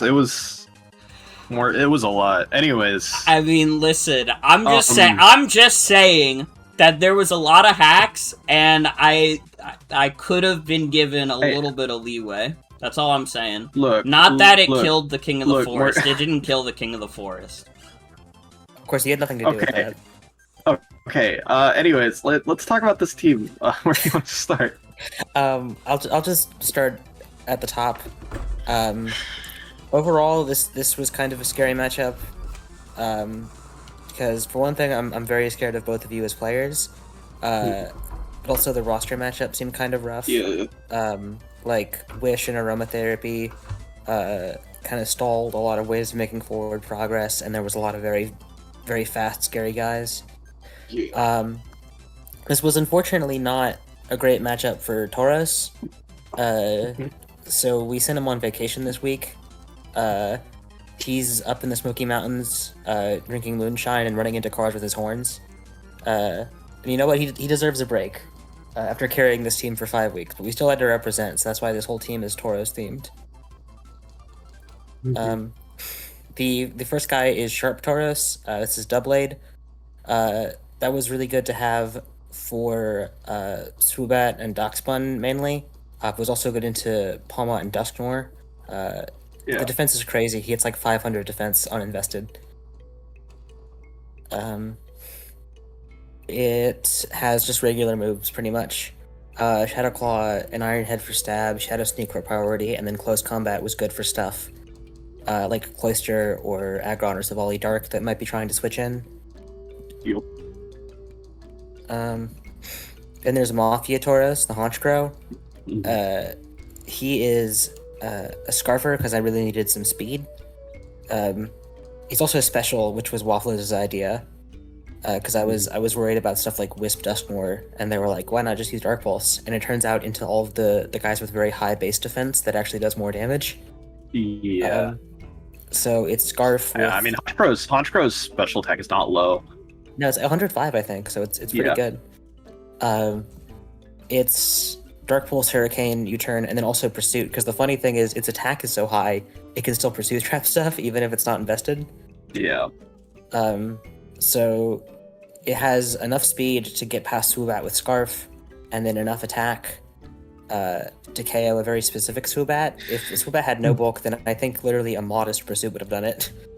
But this was for a Swoobat with 240 speed and Timid, and then max HP and 16 defense. To outspeed Perugly, and then have the rest in defense, and HP in defense. And yeah, this was basically my main form of speed, and was mostly for Swoobat. There's a Wet Tauros, Gastrodon. This is mostly a normal Gastrodon. The weird thing is Sticky Hole Boots, which was also WAFFLOES' idea. Because it makes me not really that scared of toxic spikes, which was otherwise pretty scary. Yeah. It's toxic, so it can like stall stuff to death. Earth Power hits stuff like Palmot and Aggron better, and then Spikes over rocks here because they were just better into stuff like Palmot, and I also thought that I'd be able to maybe click it more than once. And then these stats are for a very specific Palmot. They're for a Palmot that has 216 speed Jolly to outspeed Tauros, and then max attack and the rest in special defense. So this Earth Power with these special attack EVs will KO that Palmot. And then otherwise it's just physically defensive. Shiinotic is here, also primarily for Palmot. And there were a number of Fairy Weeks on the team that I thought it was good for. The item was Moringa Berry, of all things, because I thought a special defense boost would help me with Servine, but it turns out it didn't really help that much. So made it Lum. That also helps with Servine, because I can heal a Glare, and it means I can switch into Toxic Spike, so I'm not that scared of that. Effect Spore, and Strength Sap are all very famously bullshit. And then it's Moonblast and Sludge Bomb. Sludge Bomb was mainly for Servine and Doxbun, and then Moonblast was mainly for Palmot. These special attack EVs are also for that same Palmot I mentioned with 40 special defense. Yeah. And then it's physically defensive, so it will live. I think it was everything short of a high roll +1 life orb, Iron Fist, Fire, or Ice Punch. So anything short of that, it would live and would KO back. All right. Yeah. Thanks. And then Bug Tauros. Bug Tauros is my Vikavolt. It's mostly here to just click really big buttons. Yep. Pretty much. Volt Switch and Bug Buzz are normal. I did have Sticky Web until the last second when I remembered how Contrary worked, so I changed that to Thunderbolt. Which, it honestly would have been really fucking bad for you if it was Sticky Web. It would have been, if you'd put webs up, it would have been fucked up. Anyways, and then Roost is to stay healthy, and then it's just bulky, modest, and Silver Powder. I think Silver Powder guarantees a Bug Buzz to a KO on almost all Gabite, because that was my main guy I didn't like because he was ground type. I see Bipedal Tauros here. I assume this was kind of like doubly for like, it matches up better into it matches up better into like the Aggron, like putting up rocks, or like the Cloyster putting up spikes, compared to like a lot of the other options. And then I assume you also did not want to defog for risk of contrary shenanigans. Yeah. It's primarily there to match up well into the hazard setters, and then also to have a big massive special defense to help with like Servine and stuff. Yeah. So it's Rapid Spin, Drain Punch, Knockoff, and then Ice Punch is mainly for Gabite. Because that way I do well into all the hazard setters, and then it also helped me with Servine. Yeah. The defense is to live an Adamant, Cloyster, Icicle Spear, and then max attack Adamant and the rest in special defense. I wanted him on chain just because I liked him better here than pretty much any of my other removal. And that's sort of all I can think of to say about this team.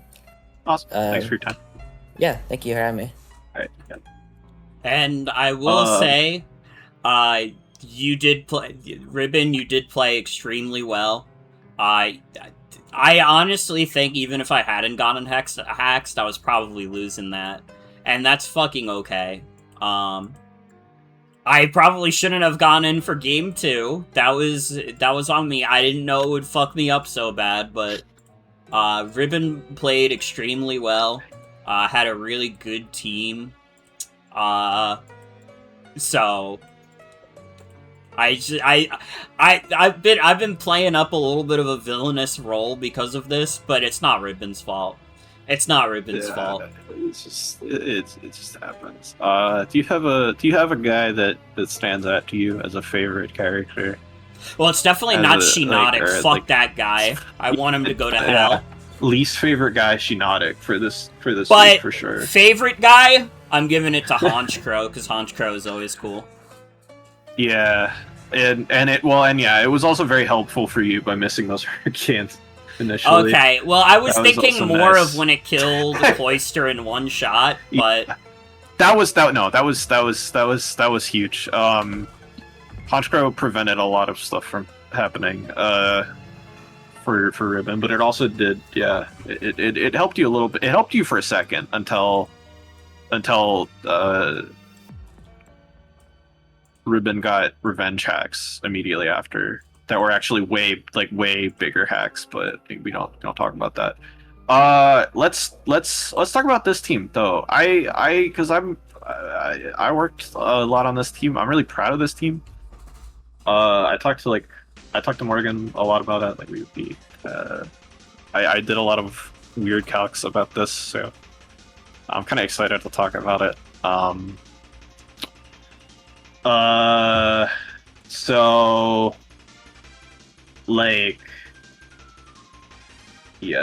I did most of building this.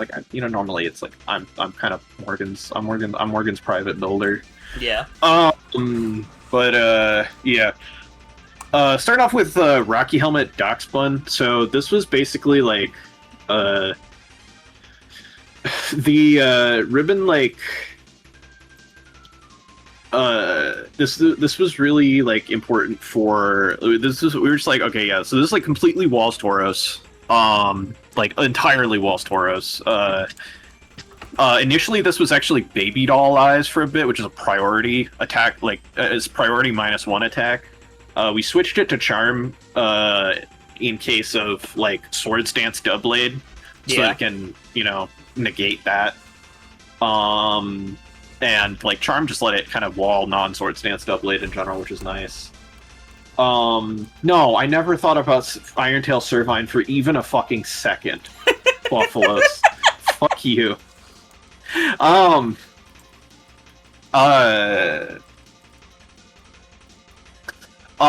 Yeah, I don't remember what all these exact EVs were for, but they were all relevant. I was sitting there for a long time trying to figure out the defensive calcs for a lot of stuff. Yeah, and just this was the special defense was for I don't even remember anymore, sorry. But yeah, I want to circle around. I want to talk about 500 cigarettes. So Ariados, webs were a risk here because of Perugly, the chance of Perugly Defiant getting procced and trolling the shit out of everybody.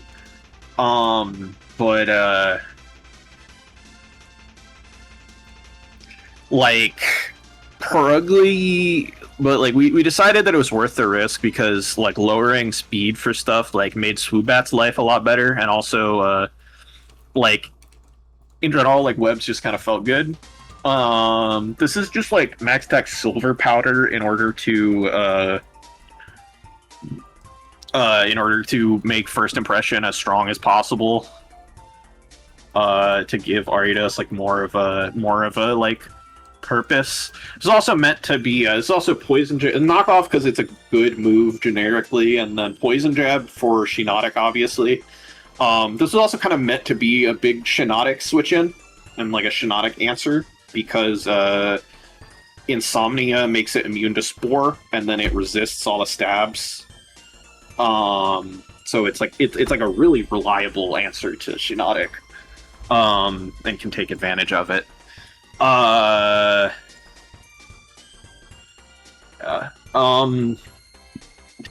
Swoobat circling back around to Swoobat.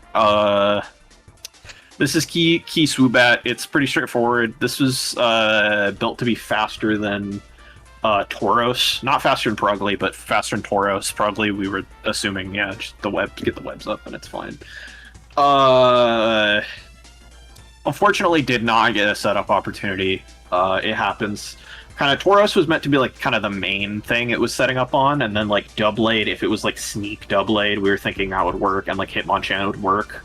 But unfortunately, Hitmonchan crit it, and Tauros didn't come, and Doublade had Shadow Claw also, which did too much. So it didn't really work out. But yeah, Key Swoobat is cool, always still. It could have been a contender. AV Palmot, this is basically meant to be the, like, Vigavolt, like, not even really answer, just, like, don't instantly lose to Vigavolt Pokemon. Nothing was really a good, like, answer, per se, to Vigavolt, but this prevented Morgan from instantly losing, because it resists Bug Buzz, and then it's immune to Electric Stab, and, like, it's not gonna take a ton from, like, Energy Ball. And then Fire Punch threatens that, and then Seed Bomb hits the Gastrodon, obviously, and then CC and Double Shock are just incredibly strong. We were honestly doing numbers, and like I was so shocked by how much damage Double Shock was doing, like Double Shock and CC were doing to stuff, like even with not max investment. Servine fucking like Servine did its best. Servine was holding this team together, low key, but along with Darkspun, as best as possible. But I'm gonna spoil it right now. Servine is my favorite Pokemon on this team this week. Yeah, Servine, like, honestly, like, both times there was a chance that Servine could have just saved my ass completely. And I have to respect the energy. Max HP, a little bit of special defense for, I can't remember exactly what, but it's not that important. I think 116 special attack was it was hitting some threshold to like 2-hit KO something, I think. I can't remember what. I didn't write down notes for this. Smiles. I think it was 2-hit KOing Tauros, actually. I think it was Leaf Storm killing Tauros, maybe. Or something like that. Not that important. And then the speed was 112. I want to say that was for like max speed Hitmonchan, something like that. Just kind of a generically like decent benchmark. And Aromatherapy is the only attacking move. Then it's just Glare, Leaf Storm's the only attacking move. And then it's just Glare, Aromatherapy, Synthesis. Like, Glare's broken. Aromatherapy I thought would be really useful on this, and boy was I right. Boy was I right. It ended up getting statused a lot. Timer's gone off. Whatever. I started the timer too early, so I have a little bit longer. Motherfucker 5 has Hydro Pump. Motherfucker 5 has Hydro Pump. Basically, this is mixed. This is mixed. So this is literally modest, because even with minus attack nature, like with just a little attack investment, Icicle Spear was doing way more than Ice Beam, but Hydro Pump was necessary to 1v1 Doublade. Hydro Pump was chosen over Surf because it doesn't matter. The difference doesn't matter. If you're mostly there to 1v1 Doublade, then, Hydro Pump accuracy already not that bad, for just normal use, but then if you're trying to 1v1 Doublade, Hydro Pump accuracy is immaterial because Doublade has no guard. So you're always going to hit it, so it doesn't matter if you're clicking Hydro Pump, so just take the higher damage move. Yeah. And then, just Spikes and Spin. Pretty straightforward. Cloister was, the one guy who could really kind of be removal and kind of it could kind of 1v1 Doublade, and do okay. And yeah, I already talked about Aridos. But yeah, what's your favorite guy? I already said it. It's Servine. Oh yeah, no, sorry, I forgot. Yeah. But yeah, yeah, I thought this team was really cool. And I thought it like, I don't know, if it weren't for the hacks in game 1, I think it would have. I think you probably had it, but unfortunately, it is what it is. Pokemon is a cruel mistress at times. Yeah. I just got let's get word. moving on. I just got word that the police are currently after Unboxoman 69. Oh. Well, They're apparently investigating him as a suspect on the recent events in the forest. I told you I had nothing to do with it! I mean, look, if they can also add another, like, if they want to add, like, another, like, charge to that, I am willing to press charges over the peanut butter and jelly sandwich situation. And I am willing to testify against Unboxoman's character in court. Yeah. Honestly, next year for April Fools, I might not be able to invite him. It might be a detriment to my credibility to have him on board. You can have him zoom in from jail. It's fine. So yeah. Let's do what we have here. What are some people we have? Both of the people. We should do Ray versus WAFFLOES. Yeah. I think. No, this was not. This is this and this and this.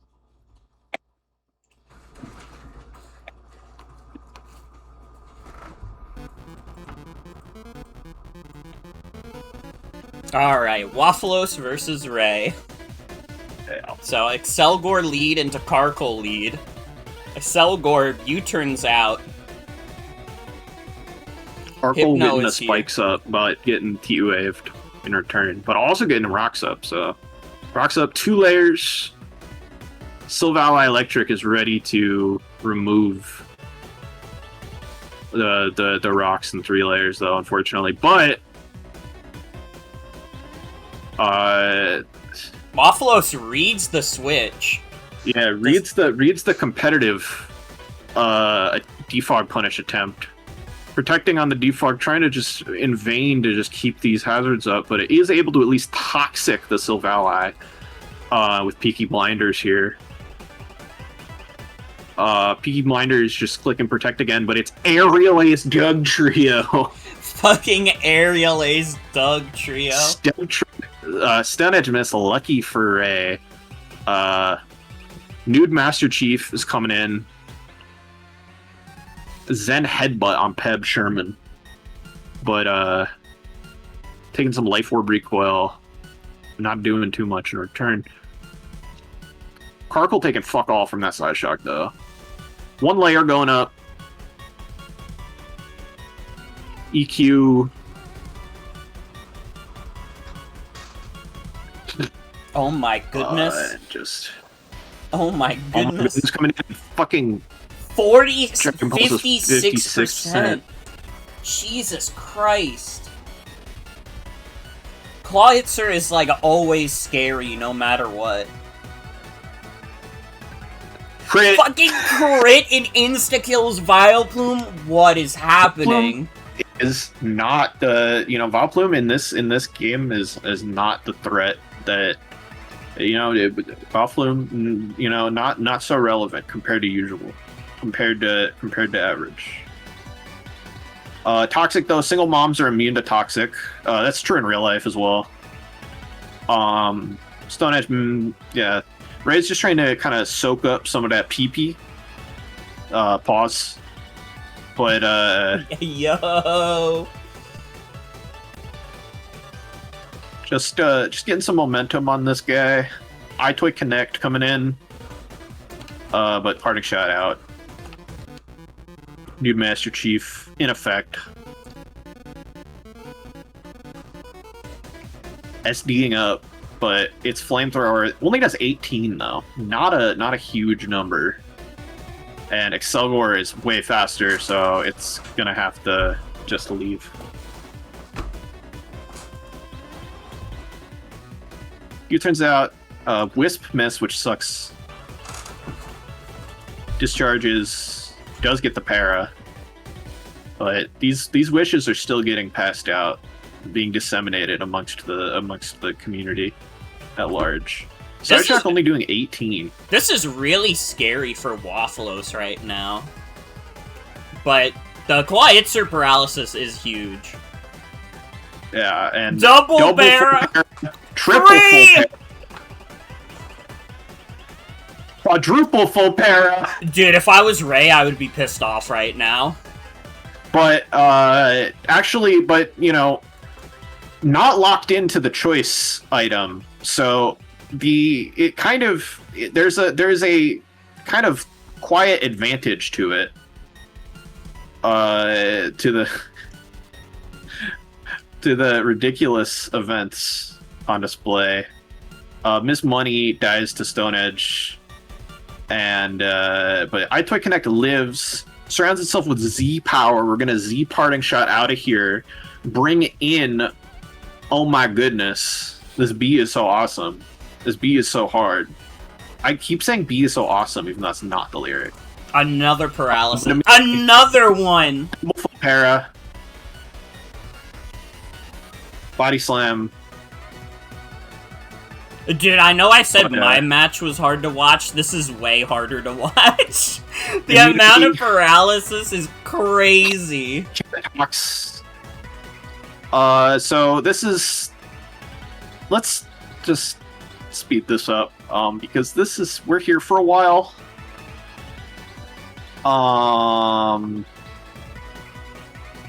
Actually, we can...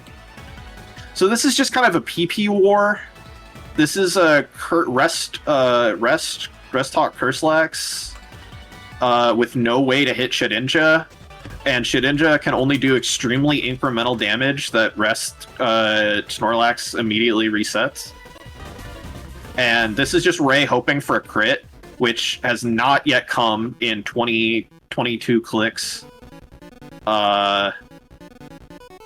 And then finally, Hyperfast goes too fast sometimes. So we're going into Rotom Fan. We're just rock sacking the Rotom to bring in Oh My Goodness safely. But EQ's still killing here. And then Veriz, unfortunately, is going to take the rocks and spikes and then die to Aerial Ace. And then, yeah, now it's time for Shedinja to just eat a fat Aerial Ace that does a whole 100%. But yeah, that's the that's that match. Ribbon's asking if I can add some Family Guy clips. Yeah, hold on. What Family Guy clip should I play?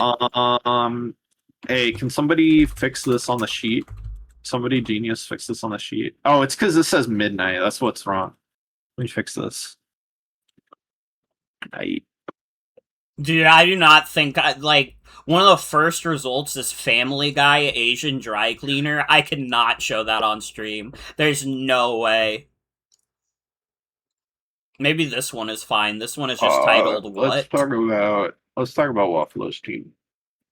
Bring up Germa. He's playing the Family Guy video game. No, I have to play this one. And we remember him by going to church and praising him every Sunday. I'm a Seventh-day Adventist. We believe all the same things that you definitely believe, but we go to church Family on Guy Saturdays. Darkest Jokes compilation. That'd be good for like a stream setting or something. Like a Twitch specific humor, dark Family Guy humor.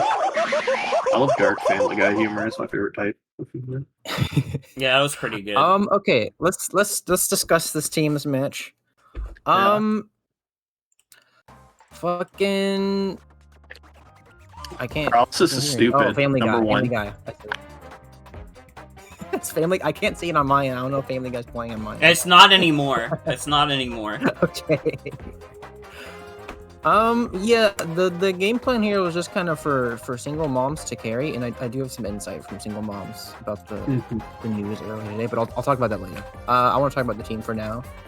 The 7 pairs was rough. I felt extremely bad about that, but I did kind of have a bit of a para spammy sort of team. I did originally have Thunder Wave on Solali at one point, but I think I ended up putting Flamethrower on that for Magneton.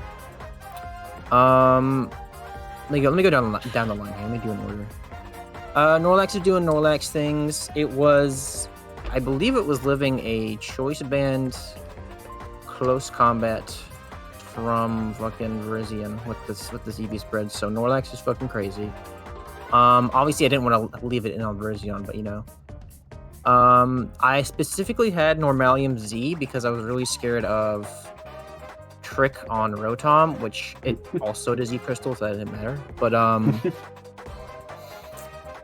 I've had Snorlax get neutered by like losing its item or whatever, so I was just like, what if I just didn't really put an item on it? Like maybe I do get like the Z Sleep Talk into fucking like Body Slam or whatever. That'd be fun.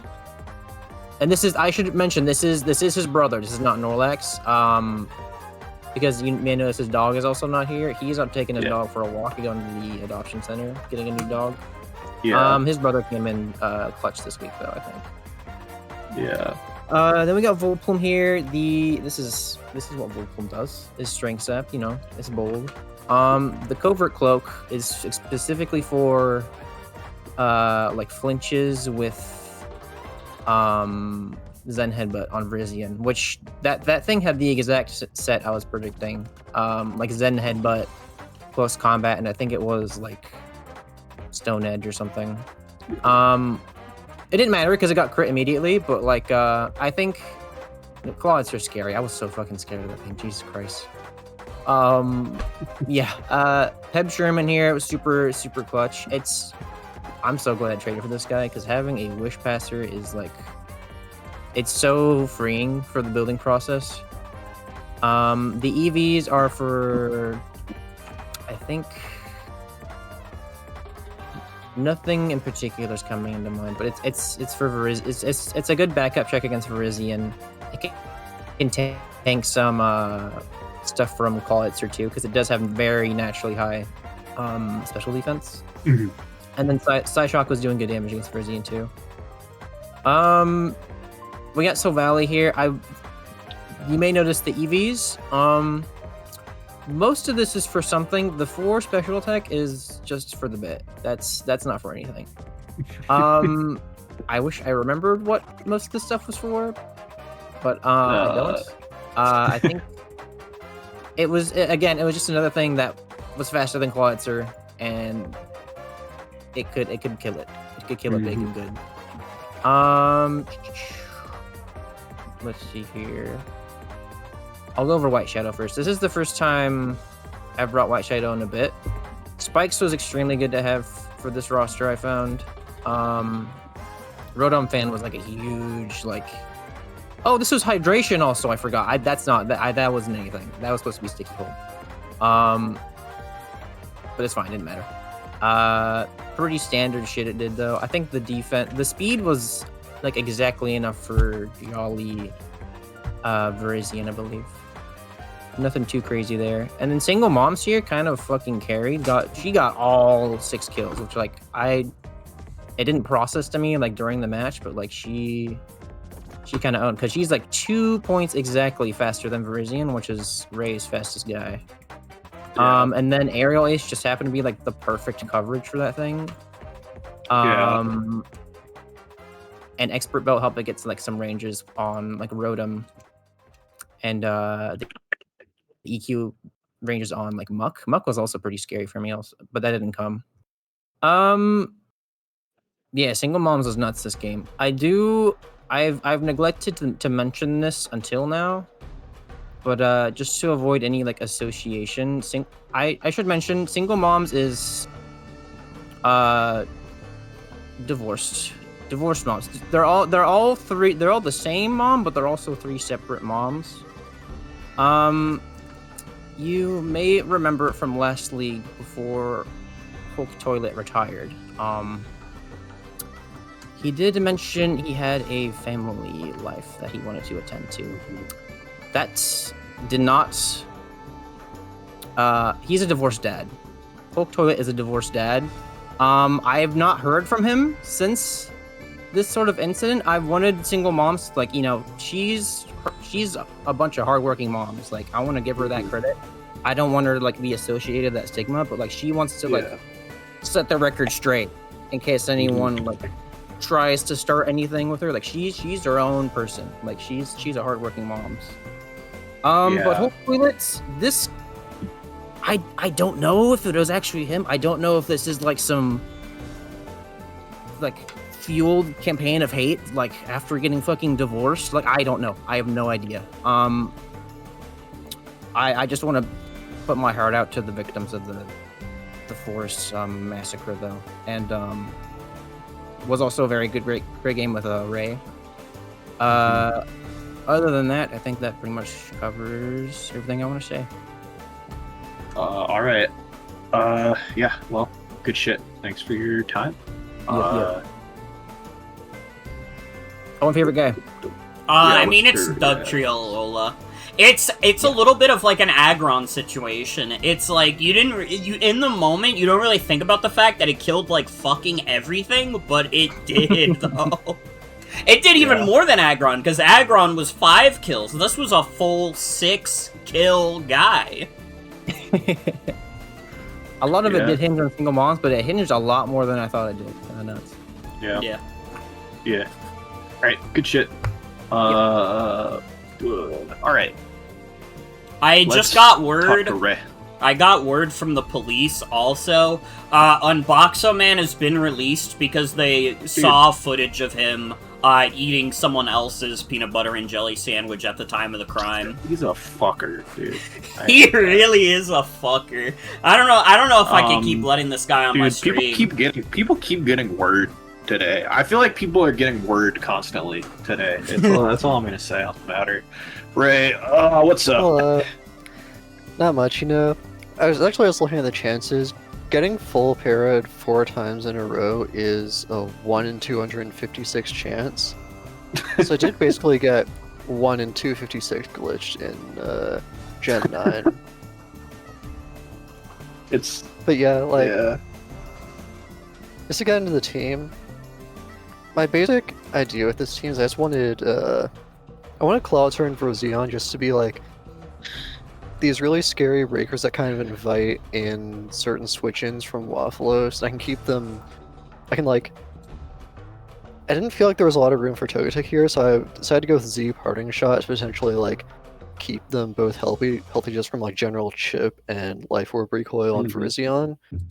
Virizion especially really like invites in Vileplume, and Zen Headbutt wasn't like it was there to hit Vileplume in the event that it got set up, but like against max defense Vileplume, Zen Headbutt is doing like not much before an SD, so like it wasn't really gonna catch the Vileplume switching that hard. Virizions like sometimes like whenever Virizion has to use a coverage move, the fact that it has 90 attacking stats is like put into start perspective, I think. Yeah, so I was thinking more just about like inviting in Vileplume and potentially bringing in Meowstic on a strength sap. Talk about Meowstic really quick. This set kind of sucks. Like,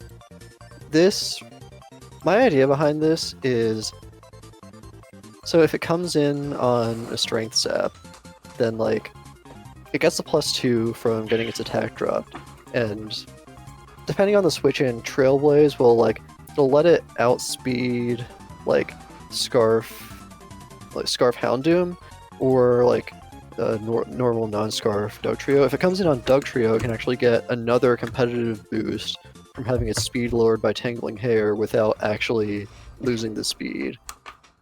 You can probably see why this like isn't all that good. The Colberry is like to deal with Sucker Punch on Dugtrio or Houndoom. But like, yeah, there's really no reason for it to not just be Scarfy, except for just like losing momentum from like having to use Earth Power for Houndoom or something, or for Dugtrio. And also just like make sure it's still, if it had Scarf, it would still have value even after Vileplume died to a random crit. So that was a little unfortunate for both of us, honestly. Yeah. Yeah, Cloudster is like a pretty normal set. I didn't bring Water Pulse just because I didn't really need it to hit anything that couldn't also be hit by something else. Like Aura Sphere is fine for Houndoom. Other than that, it's just a normal Specs Cloudser set. I forget exactly what the speed is for. Probably for like I think it's for uninvested Hypno. Yeah. Let's see what else. Rotom defensively was there for like Passimian mostly, which didn't end up being brought, but it was also good just for like, like it doesn't let Vileplume get much back from strength set if it comes in on that, and it can like pivot on it and stuff. It's just generally like a decent defensive thing to bring here, and I wasn't bringing Magneton, so I wanted something with like the electric defensive profile. This is the first time I've brought Shedinja, which this is kind of like, I feel like this is kind of like mostly the Shedinja set you bring for best of one. Like you need Protect to scout out certain sets. I especially wanted it for Silvile Electric, which I do want to point out how many turns Silvile Electric was on the field with Shedinja without clicking Flamethrower. Yeah, that was crazy. The Flamethrower reveal, I remember live, we were all just like, why the fuck didn't this click Flamethrower forever ago? Yeah. Like I figured it could probably wall certain sets. Like it could wall certain Snorlax sets. Like before this match, I kind of knew Snorlax was going to be immunity because there's nothing it really needs thick fat for, unless it was like a weird gluttony berry set, which I believe WAFFLOES has brought before, so wouldn't be completely unprecedented. I probably should have brought something other than Toxic, even if it was nice for Silvally. I don't really know what else I would have brought though. And all the IVs are 0 because it's funny. It's the most colorful zeros we've gotten. Yeah.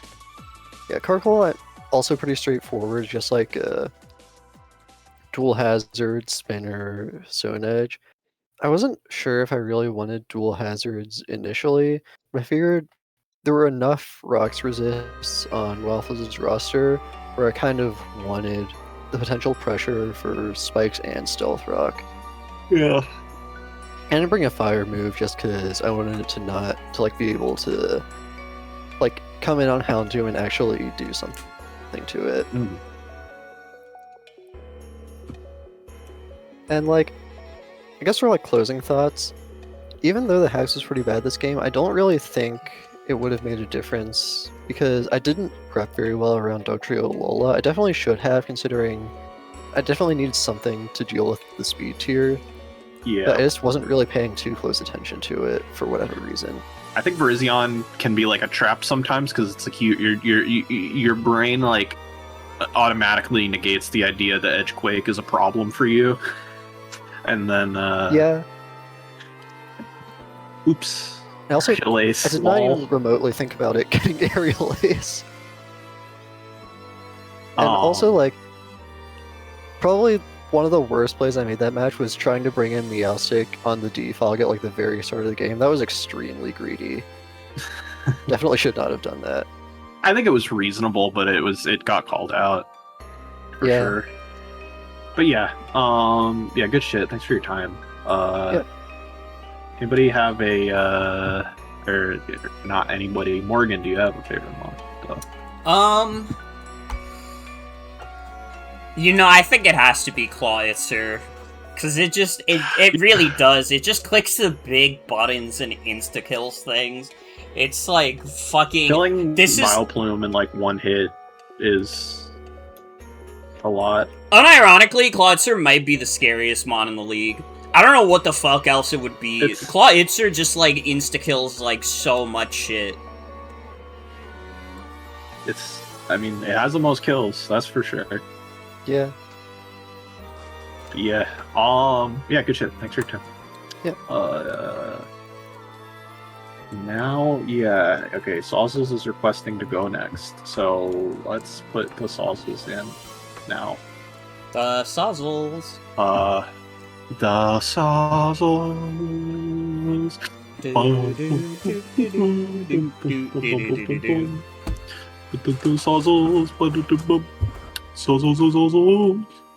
What the fuck is that near Sauzels sprite?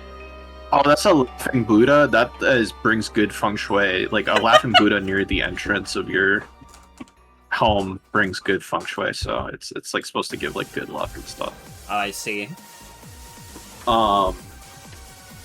We're really focused on the feng shui aspects.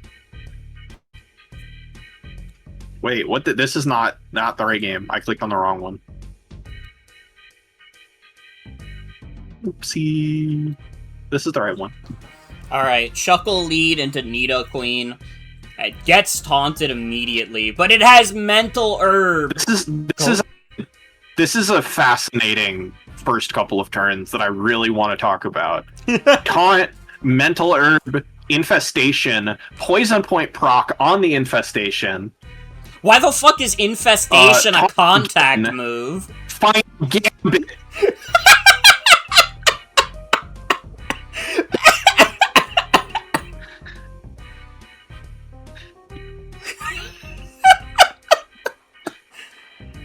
Could this be the funniest first 2 turns in any MFL game? Like, there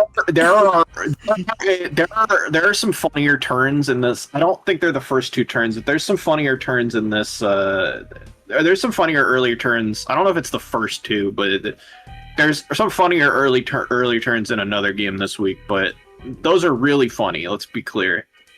In comes the child, doing a dazzling. The child is coming in, yeah.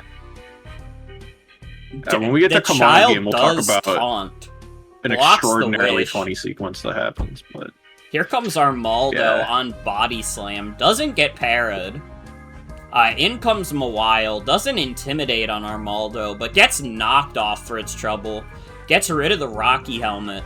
In comes Porygon, which is Hazel's System 32. So I don't really know why Hazel's trying to kill this thing. It wouldn't be very good for her computer, but that's beside the point. Hazel was playing this on her Mac. Hazel's a Mac user primarily, so it's okay.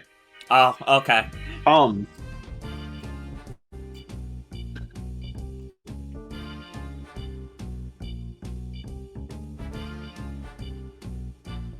So Volley is setting up Swords Dance, gets a fat multi-attack off, but gets roared out by Kangaskhan. In comes back Mawile on Armaldo. Armaldo goes for Stone Edge. It does fuck all to Mawile. In comes back in Kangaskhan, and Porygon also gets switched in. Porygon sets up a Reflect, gets Body Slammed, does recover. But Kangaskhan also recovers with Wish. Goes for another Wish. Porygon teleports out. Here's Mega Golurk. Mega Golurk. Goes for a knockoff, which still, like, nothing is doing anything to Mawile right now. Mawile is taking hits like a champion. In comes Kangaskhan. The Swords Dance Silvally is back. Goes for a multi-attack.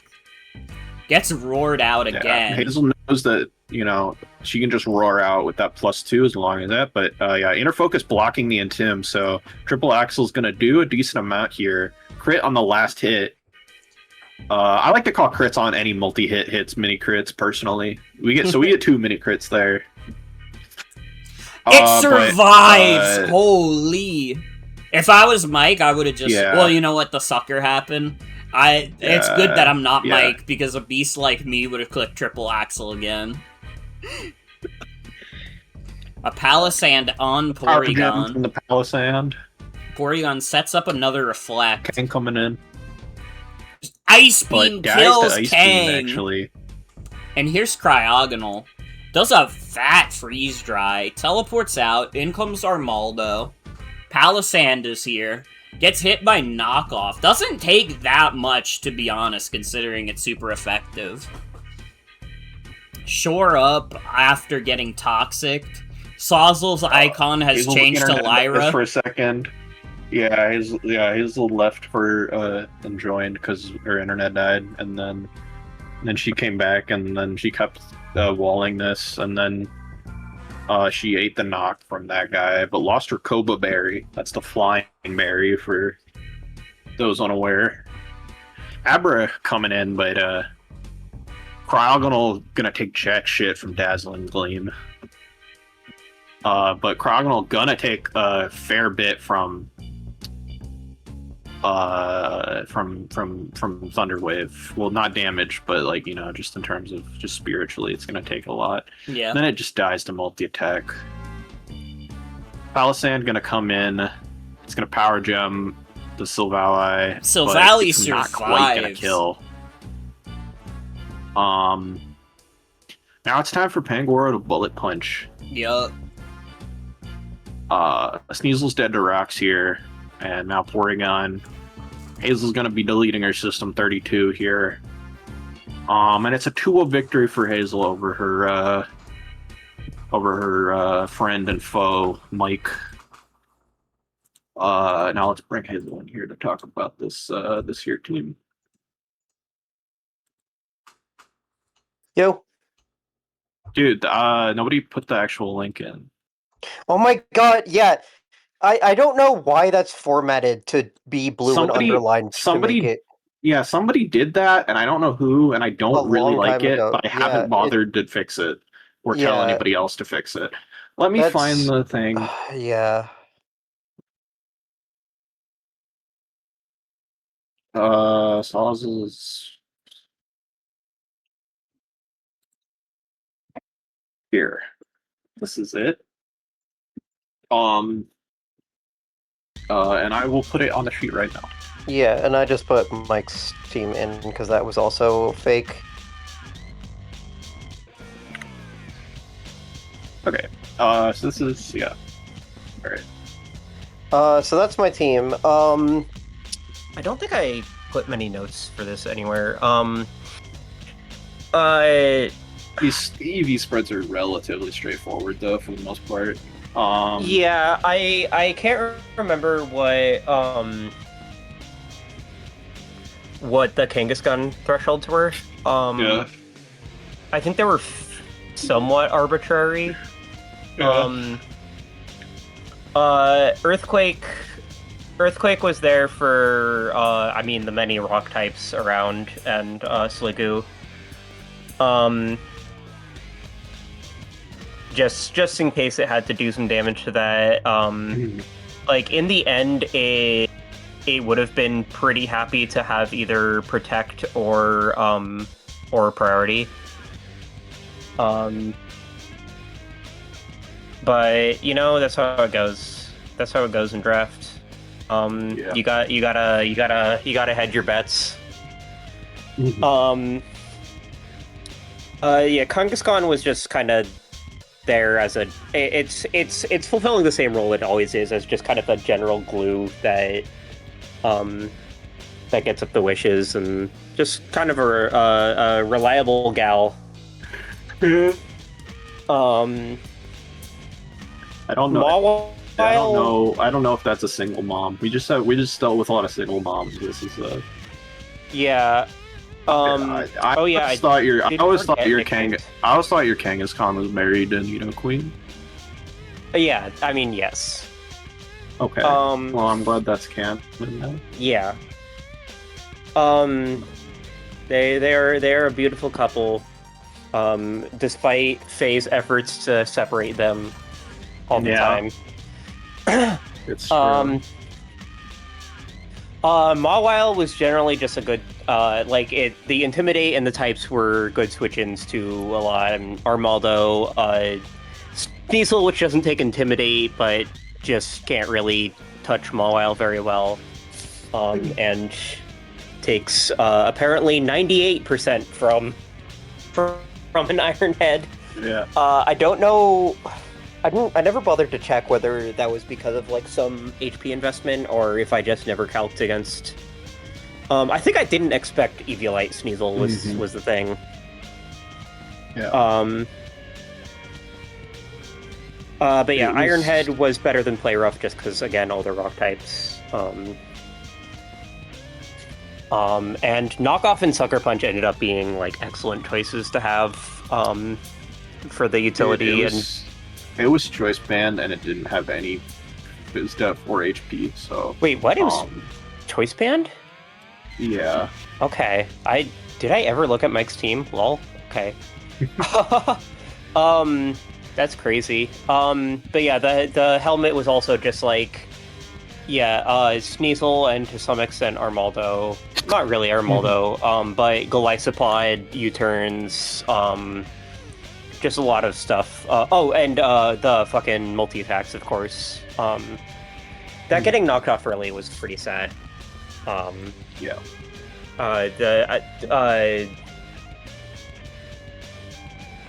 I could have made some better choices to deal with Silvally. I was not expecting SD Flame Charge. Yeah. And then Pain Split for healing, just give it a little bit of longevity. Didn't end up being anything, but you know. That's the idea. Palisand, another just good type on Fizzbulk for the rock types, like Rhydon especially. Rampardos take some head smashes, or rock slides as the case may be. And take I took neutral hits from Silvally. Silvally just doesn't really get any coverage for that. Power Gem was to answer Silvally better, and also Golisopod and Armaldo, and it was just very good. It was just very good against a lot here. The rest of the set is good. Really straightforward. Yeah, Edgequake might be good.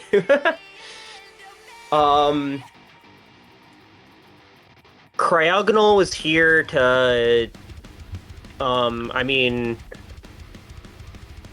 my removal situation wasn't great against Mike. The removal matchups weren't, terrific. Cryogonal just had better offensive presence, and speed presence, outspeeding Silvally. Nailing the Golisopod, Flash Cannon hitting all the rock types. I didn't end up pulling that out because, in that situation, Armaldo didn't just straight up die. So, yeah.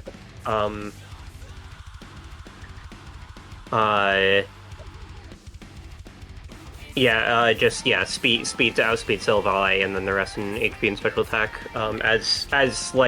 All of my Cryogonal sets have been 252 HP, speed to outspeed something, rest in special attack. Yeah. Just pretty easy to slap that all in there. HP investment is way more efficient than special defense investment on that thing. Yeah. Any final thoughts? Or not final thoughts, but you got 40 seconds left, so. Oh, okay. So I never realized how long I've been rambling. Pangoro was Koba Berry, as a flying multi-attack. Yeah, Silvally Lure, Stone Edge hit a lot of things again. Bullet Punch, reliable priority. Drain Punch, I didn't really have anything else to put it there. Could have gotten some healing off a lot of things. Nidoqueen was just, Toxic Spike's taunt and Edgequake was just terrific into a lot of things. Yeah.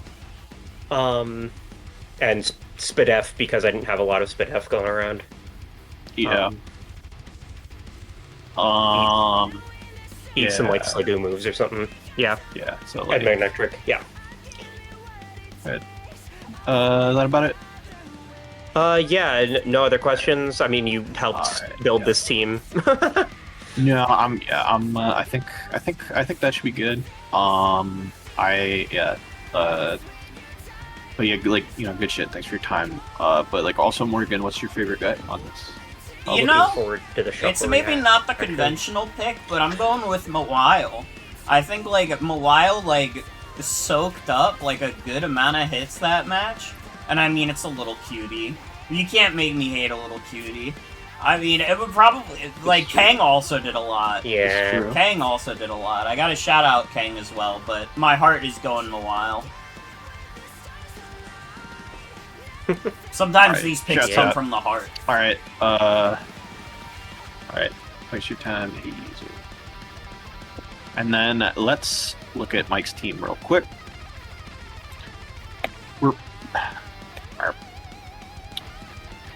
Alright, so yeah, this is the most insane fucking set of all time. Faye was trying to explain this Sauzels set to me, and I don't fucking, like, I still didn't understand it.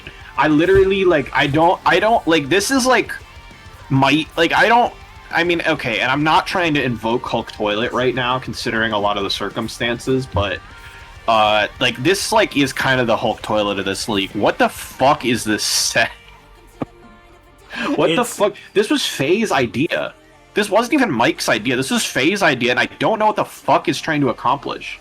I don't even remember. Like, people were trying to explain it to me, and it didn't make any sense to me. It was like, why doesn't it have any entry hazards? It's so stupid. It's fucking fire. It's fucking fire. I don't know what to tell you. It's so funny. Fucking damn it, Infestation Power Split Safeguard. What are we doing?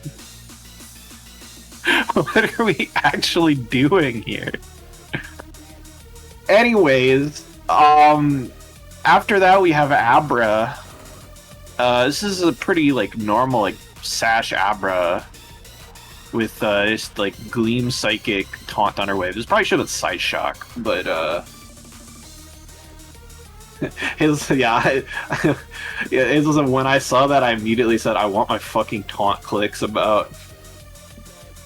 Ray says, ludicrous as it may sound, I think Faye might have been trolling. Yeah. I know it's hard to believe the idea that Faye might troll somebody. But, we have to accept this possibility. Faye has been waiting for this moment because she hasn't been able to troll Belle as much as she wants.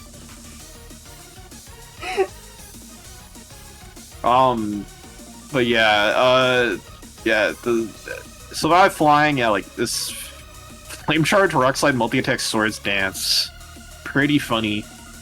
Like, nice little double dance situation. Like, Flame Charge also, like, doubles as kind of, like, an extra, like, accurate move to hit Cryogonal, who is, like, you know, a big pain for Survive Flying, of course.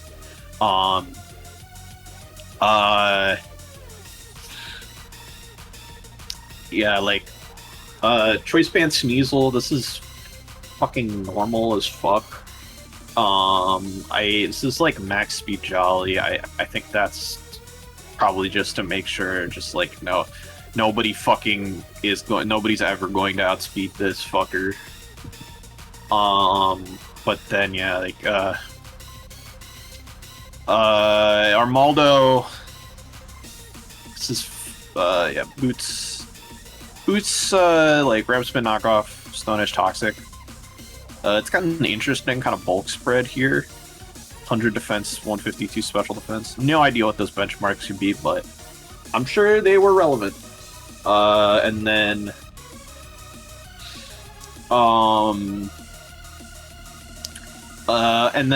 yeah, Hazel's System 32 here. Thankfully Hazel's playing on a Mac, but, yeah, Teleport, Recover, Reflect, Ice Beam. Kind of a strange set, to be honest. I guess Ice Beam was there just to threaten, like, Nidoqueen and stuff, and, like, Palossand and whatever. And then, yeah, just, like, Teleport is your pivot move, and, yeah, like, Reflect as, like, a single screen situation. But yeah, do you have a favorite guy from Mike's side? I'm gonna make you so mad. My favorite one is Shuckle. This is so fucking funny. I don't give a fuck about any of these guys. It's not even making so me funny because it's the funniest fucking thing ever. Like, it is objectively hysterical. I don't know what the fuck was going on. Like, it's like, okay, like, Ray said Faye's trolling, and it's like, Faye was certainly at least a little bit trolling, but Faye was also trying to explain this set to me, and, like, trying to explain it like it had a coherent purpose, and she wasn't even, like, giggling the entire time. So, like, I think Faye like thought I don't think she thought she was cooking, because she also like before the match said, "Oh yeah, I gave Mike a set that's like I think it's probably really bad, but it's really funny." So like she knew it was bad, but she also like thought it like could accomplish a task, which is like I think more credit than it deserved, to be honest with you. But let's talk about Comona versus MNO here. Let's get this going.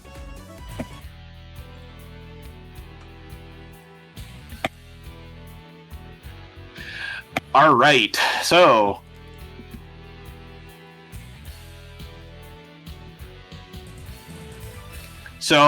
this is the funniest turn. This is like the really funny turn one, really funny first two turns. This is like this is the second candidate for the funniest first two turns.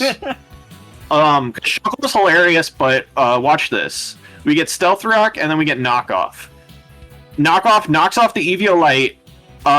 Pickpocket takes the Flame Orb from this throw before it can trigger, and then next turn triggers the Guts with Thunder Wave instead. So the throw still gets its Guts, and then presses a giant CC that immediately kills. I would love to know what MNO was cooking. A couple great first two turns here in this Obama week. Snow has soundproof. Then we get soundproof Obama Snow here for the boom bursts on turn 3. So really just a great first 3 turns, to be honest. And staying in, predicting the Rapidash switch in with an Earth Power, doing a ton. Now Blastoise is going to come in, and Rapidash is just already dead from Flare's recoil. Now it's time for Probopass. Heat Wave is doing not a lot. Rock Polish and up. And Earth Power not quite going to kill. Body Press is going to kill. But Blastoise is in a good position to just try to spin here, but unfortunately Decidueye is a ghost type. But nice stay in with the Blastoise just toxicking this owl here. But getting to like plus a million. Archeop's coming in though. But that's not Archeops. That's friggin' Zoroark, and it took 88% from a resisted move. Oh, Zoroark, you cad.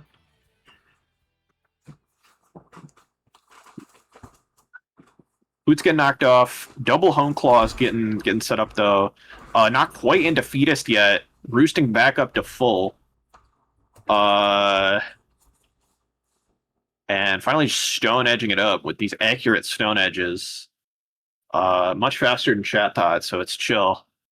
And then we're gonna just Stone Edge the Colossal, and that's game. Yeah, poor MNO kind of got gooped that match. Honestly, a tremendously funny game. Like I think it's a really fucking funny game. It is also very well played by Comona. Well played and built, but like also tremendously fucking funny. So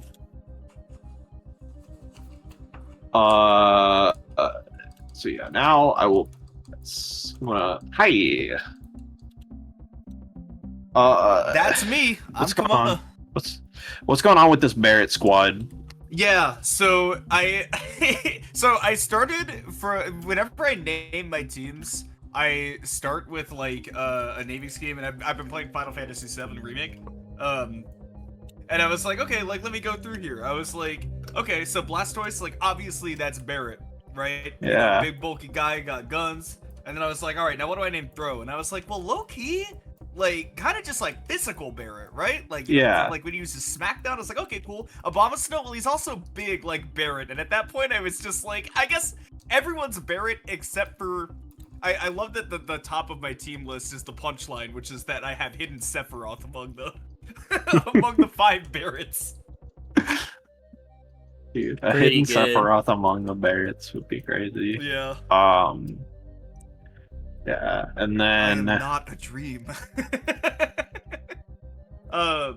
Yeah, so Zoroark saw briefly, was able to stop me from getting swept by Decidueye, which is very scary because it could have forced me to, you know, use Archeops to try to throw out a raw Stone Edge, which could miss. So Zoroark very clutch. A key to note: this is Zoroark's last game on the team, as well as Abomasnow. This is their last time to appear because they have now been traded out. Two Pokemon that have done a lot for me actually, but yeah, Zoroark just insanely strong. Second time I think I've had Darkanium Z on it. I brought Snatch this time because there were a lot of really annoying walls on Mino's team. Particularly, I didn't want to just get walled by Pyukumuku. Audino could be really annoying, but I could even snatch a Wish and then heal somebody back up. Ticketough as well, I could potentially snatch Rocks if I led my first turn right, which could be really funny. And Z Snatch is really strong. It's I believe it's +2 speed. Yeah, it's +2 speed. Yeah, that's what it is. It's like fucking. It's very very silly. It let me account for stuff like, you know, if there was like a random like Scarf Decidueye or something like that, right? Like, or if Chatot happened to be Scarf instead of Specs, then I could still randomly outspeed it by popping Z Snatch, which I never did. So that was that's Sephiroth. Archeops, I mean, Earth Edge, Stonequake, whatever you want to call it, it's just ground rock coverage. It's hard to beat, but there are 6 ground weaks and only 1 rock resist on the entire team, and that 1 rock resist is ground weak. So, I was like, okay, if I can set up, and again, there were a lot of fodder Pokemon, like, or not fodder, but like setup fodder Pokemon, like Audino was there, which is what ended up happening. Archeops is just so strong. That number is very big. It's true. It's true. I think I did the EVs. I think that the 4 defense and 4 spin F was just so that I could have the numbers even because it was bothering me. It didn't matter too much. I was like, instead of just doing max HP, I might as well just put a little bit here, a little bit there. Yeah, Probopass, the only thing I wrote down in the notes section was funny set, and that's kind of the thought process behind it. I was like, well, I want another good special attacker. I think that matches up well into the team. It's a second wall against a chat. And yeah, I was like, well, if I get my weakness policy activated, then it's actually super threatening. Again, 6 ground weeks with Earth Power. Rock resist with Power Gem. The idea was definitely good. And the 156 speed, I think that was to outspeed after a rock polish. I don't think it outsped. I think it outsped everything except for Rapidash, which I would have had to sacrifice a lot of bulk to take on. That sounds about right. Who cares? I love Probopass. Probopass is great. He's a very funny guy. Yeah, feel free to chime in if you wanted to Blastoise, talk about these guys. Yeah, I'm sure. Yeah, I mean, Blastoise looks like pretty straightforward, like Spit F Blastoise. Like not a. I think little sassy for like the extra flip turn chip is cool, and just slower flip turns. I like the idea of having a slower flip turn. I'm just speeding a couple things. I brought Hydro Pump because it hit Calc, and I don't remember which one it was. It might have been Rapidash, which the only calc that mattered is that I lived Flare Blitz, as it turned out. Which he was gonna do anyways. Blastoise is big.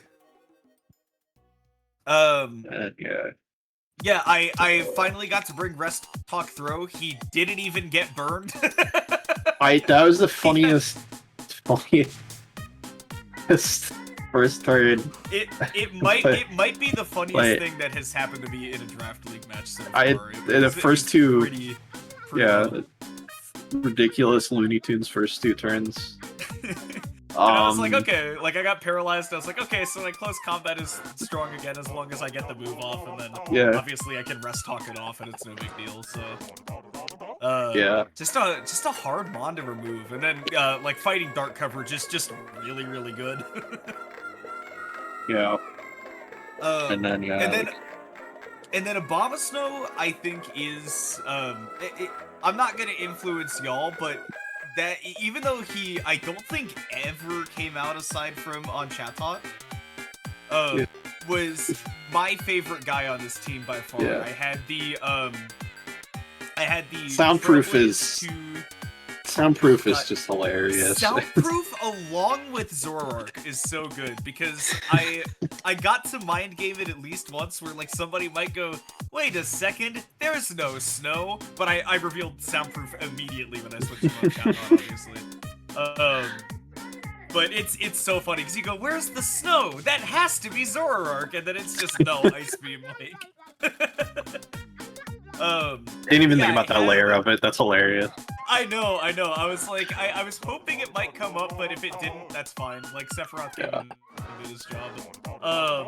But yeah, no, Trailblaze, I believe this speed tier was to outspeed Rapidash after one Trailblaze, and then Earth Power should KO most Rapidash. That makes sense, I always, like, look at calcs for max HP, even on Pokemon where they're never going to be max HP, and I'm like, okay, but what if they bring max HP Rapidash? It's, like, the thought in, like, the back of your head that's like, dude, this is gonna be the time they bring this, like, frail-ass motherfucker with 252 bold, because, like... Yeah. And then you're like, okay, like... I guess it baited in my Abomasnow and beat it, like... Yeah, and then the other key thing was just, I had Assault Vest on it because I looked at the matchup of the rest of my team and I was like, I do not like how bad my matchup is against, like, an offensive Venusaur, and I need something that can take a hit and hit it back. So I was AV, that was gonna let me live, like, a Sludge Bomb pretty easily, and then, smack it back. And again, if I get a Trailblaze off first, then I can outspeed it as well. So, this was a team that was just trying to be very balanced, punch some holes, have somebody finish it off, and it ended up being Archeops. Yeah. But yeah, is that about all? Yeah, that's pretty much it for the team. Again, like I had it all on the side there, so. Awesome. Yeah. Well, yeah, good shit. Thanks for your time, and like, what's your favorite guide, Morgan? I have to give it to Throw just because it's also responsible for the funniest first couple turns ever. That's fair. That's fair. Like, this is my orb. This week is theatric because it's mixed in with both comedy and tragedy. It's true. There's a lot of fascinating stuff going on. Alright, yeah. Good shit. Thank you. We will continue to march onward. And then now, where is that MNO? Oh.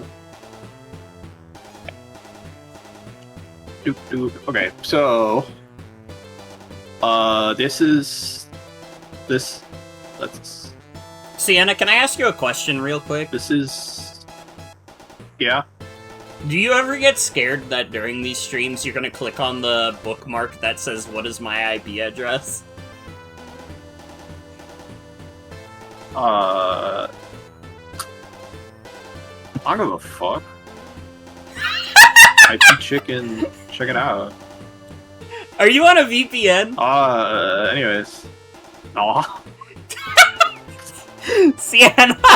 You can't do that much with that. Dude, if you want my IP address, it's in, I've sent my IP address like 47 times in the Sailor Moon Discord. Go find it. It doesn't matter. Okay. Well, I trust you. You can't do that much with somebody's IP address these days. It's no big deal. Anyways, just funny. Leaf Blade, yeah, this is the same set that's come like every week. There's a bug on my monitor, I don't like that.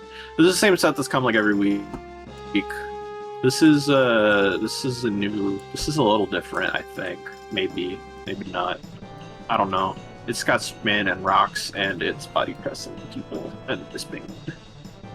Yay! This is Specs Chatot. This is the same again. There's no other like Chatot set basically. Like throat spray maybe, but that's about it. This is what it is. This is Audino. I think this is mostly similar to Audino's that come before. I think sometimes the Audino has had like T-Wave. No, actually, I think it's almost always just been that. Yeah, I don't think so. It's like the same Audino that's like come every time basically. And then this is like I think mostly the same Tinkatuff as well. Where's it? It's like yeah, Encore knockoff Stealthark T-Wave, Encore knockoff Stealthark T-Wave. SpongeBob Big yeah, Cat and then Pants, we okay. have I think this is also the same Rapidash this time. So again, you know, kind of a similar like just team structure to what like Emina normally brings. Similar sets and stuff. But yeah, like the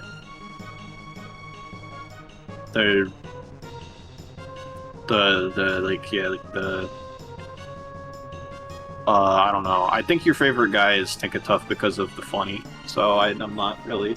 Yeah, you're right. But I'm not really worried about that. Because just Eminem as well. Pidgeot like still kind of continue to be a pretty scary Pokemon to be honest. Let's all right, let's move onward. Let's march onward. Where are we at? So we got Jade versus Lobster, Bowser versus Joan, and Diana versus Scribe left. So let's do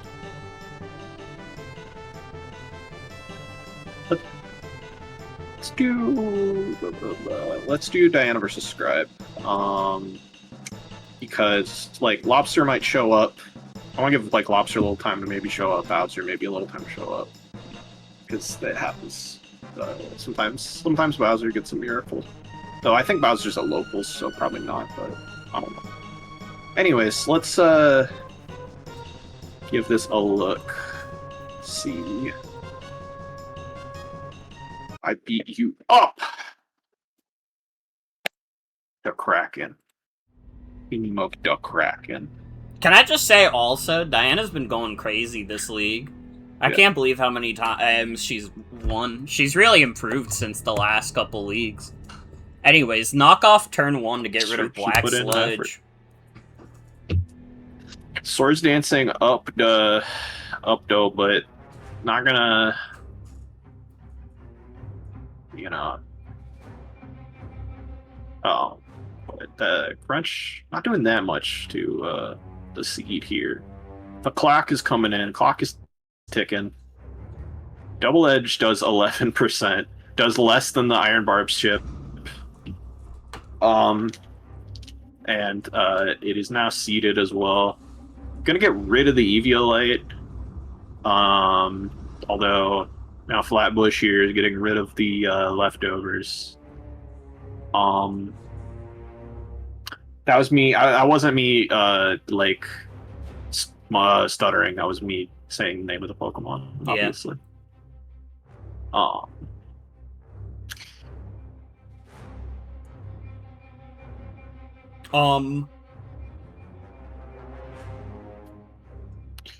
Is doing this is, things. Crit Giga Drain. Crit didn't really Crit matter Giga in Drain, this case, but although the crit did not matter actually. Ice Beam is gonna do a 40 here. Flame Thrower is Ice Beam gonna re-trigger Berserk here, so now it's a +2 and it's roosted.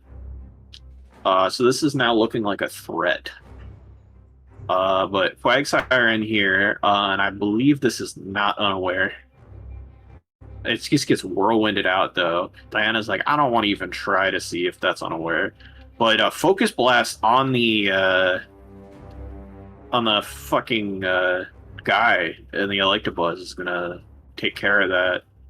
And the burn is not quite gonna kill here. Pepper Esquire coming in effect. Gonna reflect up. Eats a full para here. Scribe's gonna U-turn out, bring in the hole. But now switching back into Murkrow and pressing Pursuit for some reason, and then immediately dying to Dazzling Gleam. Then Mystical Fire comes in. Paralyzed, it's still faster than the Seed, because lol. And then Scald, not gonna kill. Psychic does 66, and the Spidef drop. But Scribe decides to put rocks up for some mysterious reason that is known only to him. And now it's time for... the Kraken! A Kraken. Who is just gonna clean it up with... actually not a Mach Punch, I forgot. This is actually Diana deciding to slightly BM by using Octo Lock. I just use an Octo Lock really quick, just like, fuck it, we're getting Octo Lock. You're getting why not? Octo Lock. Why not? But yeah, and that's a 3-0. That's a 3-0 dub for Diana. So let's go over. I'll bring Scribe up first. We'll talk about that team first, because Scribe is here and Diana is not.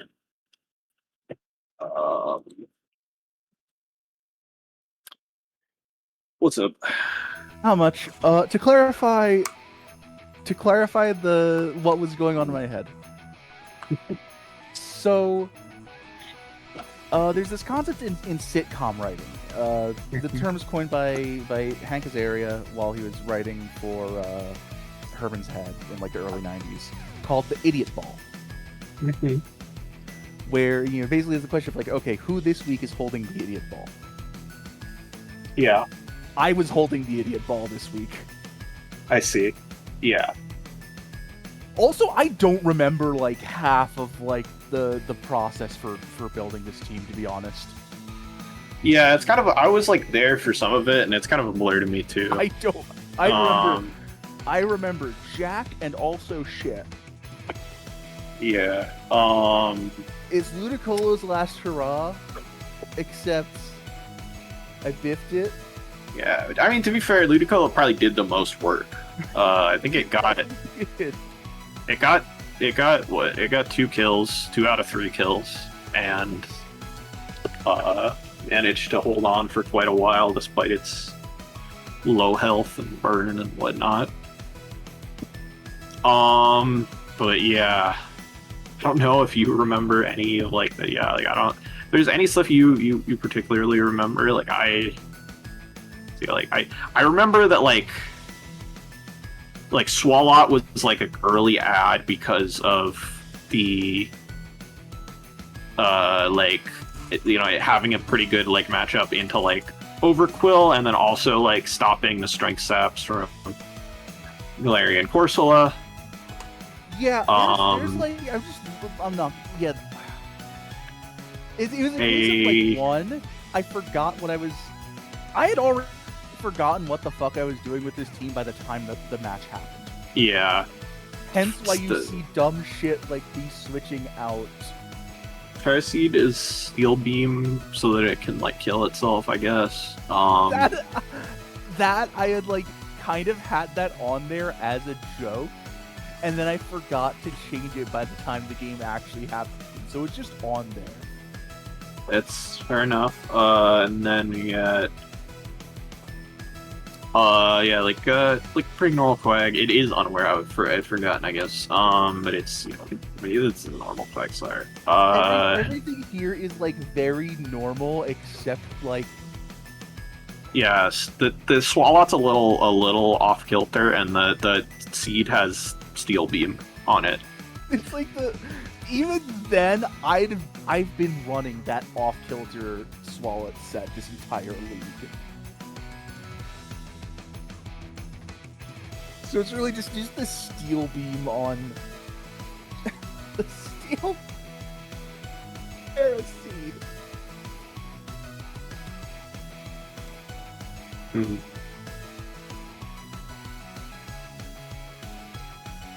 So yeah,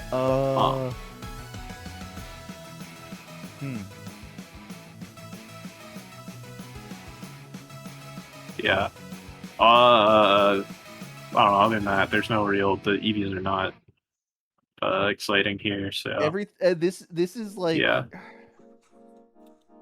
Yeah, this is kind of mostly just a fairly. Yeah, this is like kind of a first pass at a team that made it to. This is a rough draft that somehow made it to print. Yeah, this made it to production, some way, but yeah, but yeah, like other than that, do you have any like final thoughts on this team, on this game? I don't think we have a terrible amount to say left. First thing, before my final thought, Morgan, who's your favorite guy? Ludicolo. I hope that's okay. Very nice.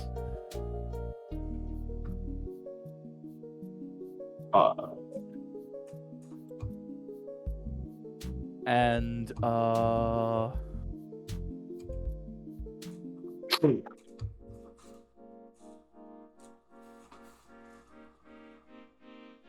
see, I had something planned, and now I'm here. It's like shit. No, that's too dark. That's too dark. Never mind. Mm-hmm. So yeah, that's about it. All right. Well, good shit. Thanks for your time. Yeah. All right. We just got two left, so let's bring in. We didn't do Diana's team, did we? Oh, we did. Oh, yeah, we need to do Diana's team. Sorry, oopsie. I don't know. When people aren't here, sometimes I forget. All right. So this is I think this is actually mostly a reused team because I don't think Diana had that much time to build for. I don't think Diana had that much time to build after, not mostly, not like the sets are reused mostly because I don't think Diana had that much time to rebuild after 'cause she was sick over the last week. And she was also busy. She was starting law school at the same time. Yeah. Which is a tough combo. But, Crystal Galler, pretty straightforward. This is FizzDef. Well, it's actually FizzDef, but also, it's plus BDef nature. So that's interesting. It's got a little bit of the special book there. Yeah. This is a very normal Gorsula set. Just Rock Setter plus Strength Sap Wisp, Nightshade. Very, very, very, very straightforward. Regigigas, this is the set that Diana has brought every without fail, pretty much. Drampa, Whirlwind Roost, Earth Power Flamethrower. This is 248 HP, 8 special attack, 2 Spadef. This is a really bulky Drampa set with this Whirlwind for phasing, which is interesting. It didn't end up doing that much, although it did poke some holes. It killed something. It got one kill, got one single kill, so it's good enough. Yeah. I assume the Earth Power Flamethrower together hit a fair amount, so fair enough. The Kraken, this is also pretty similar to a lot of the sets that Diana's brought before.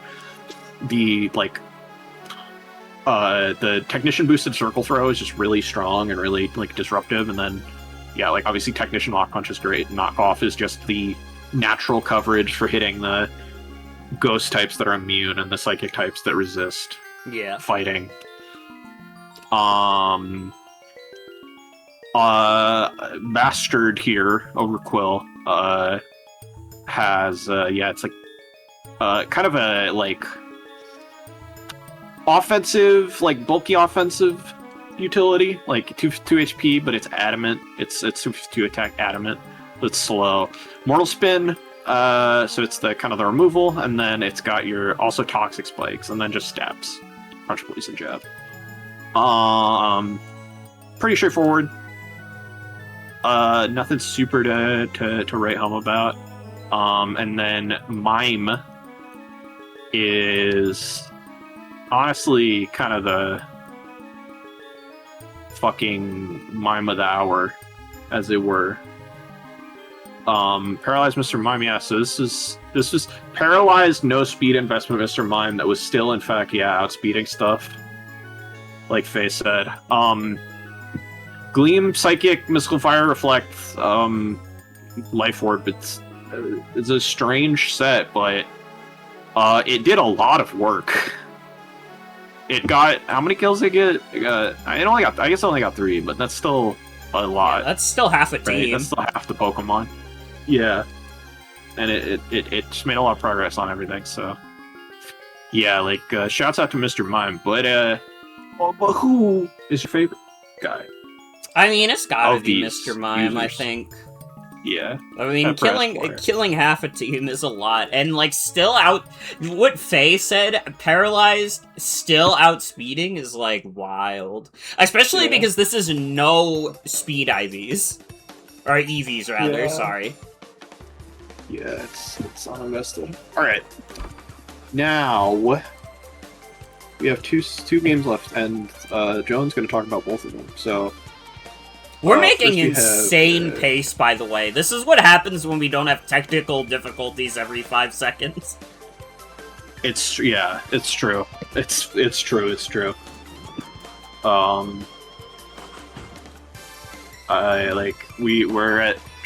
We're at just 3 hours, like just under 3 hours, and we're like right about done.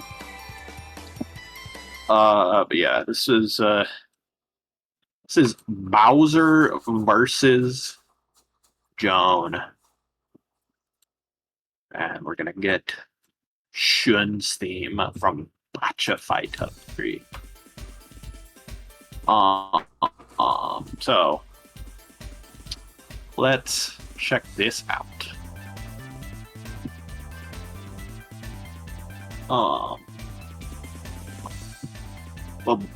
Okay. So, the Runerigus lead into the fucking whatever this thing is called. I don't even remember Tricloak. I don't even remember what that fucker is called. I've never seen that thing in my life, basically. Knockoff and a Runerigus. Wandering Spirit, but it gets rid of Guts. So in comes Morgrim. Gets hit by a U-turn. Does a parting shot on Orthworm, which is probably fair because this thing is coil like almost every week. Crocolore does Flamethrower. Does fat damage. Does Eviolite knocked off. Losing Eviolite sucks. You know, get some major chip. Ooh, the burn. The burn is huge. This Crocolore is just kind of sitting here. Coco Key coming in. Survives the surf. The surf didn't even do 50%. That's kind of crazy. Mantine coming in on the surf. Water absorb. Immune. But it is also T-Bolt naturally. Defogging away the rocks is very helpful though, and now the Pyroar can come in safely. Fire Blast incoming. That's a nice 20%. Fire Blast miss. Uh-oh! Sad. Fucking sad. That wouldn't have killed. I did calc it. It would not have killed. So it would... Pyroar would have died anyways, but the chip would have been nice. Eviolite knocked off, but trades for Toxic, although Heal Bell makes that fairly irrelevant. Future Sight does quite a lot.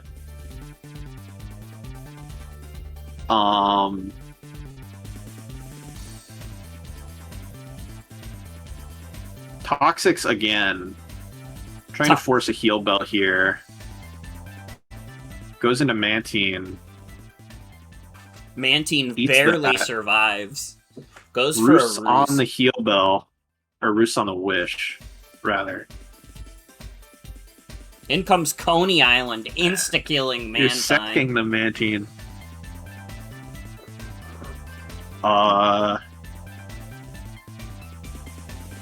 So Volley is out, but does parting shot on Duosion. In comes Egg back of New Hope Crocalore. has returned. Does Slacks a slack off. Watch me slack off! Flamethrower kills Girder. Switching in In Duosion. effect. Surf does a lot to remember, Duosion. no more defog for Joan, for poor Joan. 83. Runariga's going to have to come in here, try to live a Surf. Taking 48, Earthquake is going to knock it out. But what's Morgrim going to do about this? Taking 20 from the Surf here. Taking 29 from Thunderbolt. Not able Joan to knows do that nearly Morgrim enough. probably dies to T-Bolt, so comes in on this, but Surf is just, too good of a additional coverage move here. And Yeah, it's over John's for just Joan. kind of stuck switching between guys, and it's rip. But so let's bring I guess we'll do. I have notes from Bowser. I guess we'll do that first. I've been kind of weird on the order that I've been doing it tonight. I've been like, well, I guess let's just think. I'll just give Bowser. I'll just do Bowser's real quick because I have notes here. So we have Bowser says Heliolisk standard outspeeds non-Scarf Pyroar, but Scarf Pyroar was there. And Savannah Poison, Parting Shot, 3 special attacks, coverage, just kind of a coverage bot that does good neutral damage with max special attack investment. Then Orthworm here is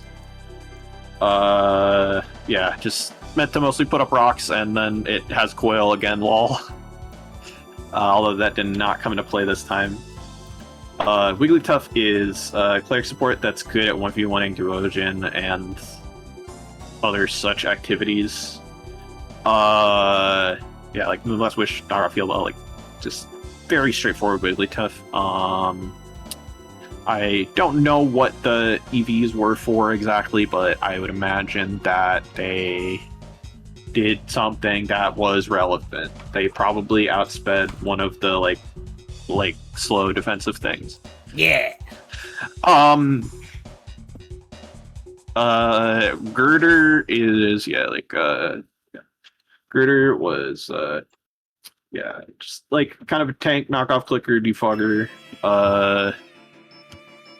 Bowser laments the fact that it didn't do as much against with like Mach Punch against like the Scarf Pyroar as it could have, but it did its job anyways. And then Drake Cloak was just kind of death fodder because it did not. It was meant to like be just like kind of a phaser, like status spreader, but yeah, it just wasn't really able to get its job done, unfortunately. And then like Bowser says, like Pyro Mist went crazy, otherwise very slow game. Delusion, Crocalore. Once the EV lights were knocked, I was set to clean up with Heliolisk. Shouts out to Silvally. Poison and Tough too. It's absolutely Helios game. Yeah. And then what is your number one guy of this 6 guys? Well, now I feel awkward because Bowser said Heliolisk was the GOAT, and I was gonna go Silvally. Well, you can choose your own destiny. That's if you true. think it's Silvally, then it's Silvally. That's Because fucking Silvally true. was kind of,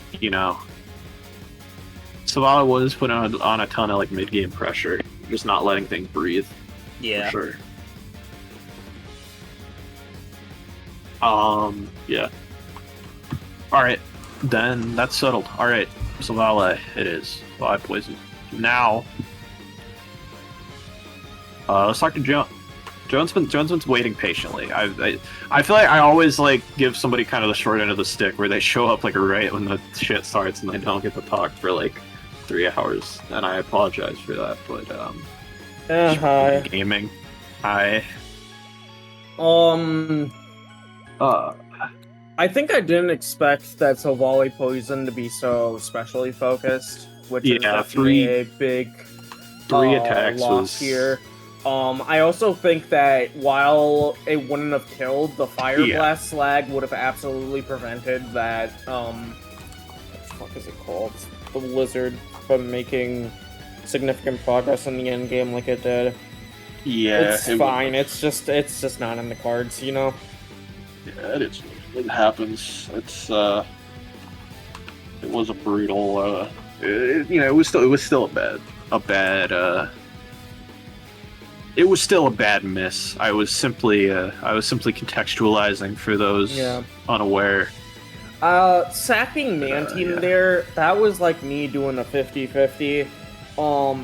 I thought the switch to Runerigus was obvious, and I also weighed in the fact that, okay, you click Surf versus you click Vault Switch. You click Vault Switch, like, Runerigus gets a big, like, momentum push, but then you're just gonna, like, click Surf, then you're still in control, right? My opponent's still in control. They click Vault Switch and I keep Mantine in. I lose Mantine, but they have to make their switch before me, and therefore I can be put into a situation where I can regain control.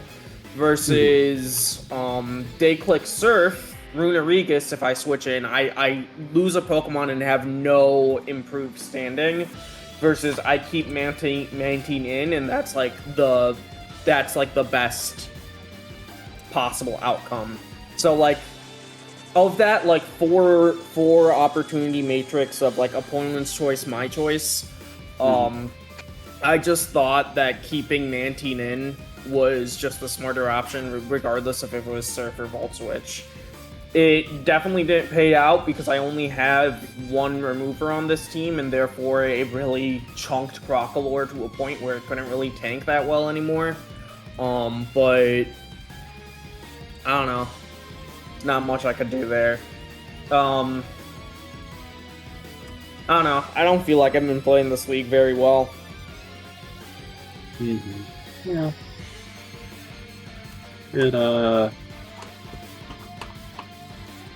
So is that like an agreement, or? I'm sorry. Joan. Yeah? You're one of my best friends in the world. If we both get kicked out of this league at playoffs, let's play Monster Hunter together. You're saying that like we don't already do that. Yo, actually, Morgan, fucking after this stream's over, let's hop on fucking Duskbloods. It's starting again. It's starting. Sure, I do need to shower after this stream, but that shouldn't take too long. Yeah. Yeah, okay.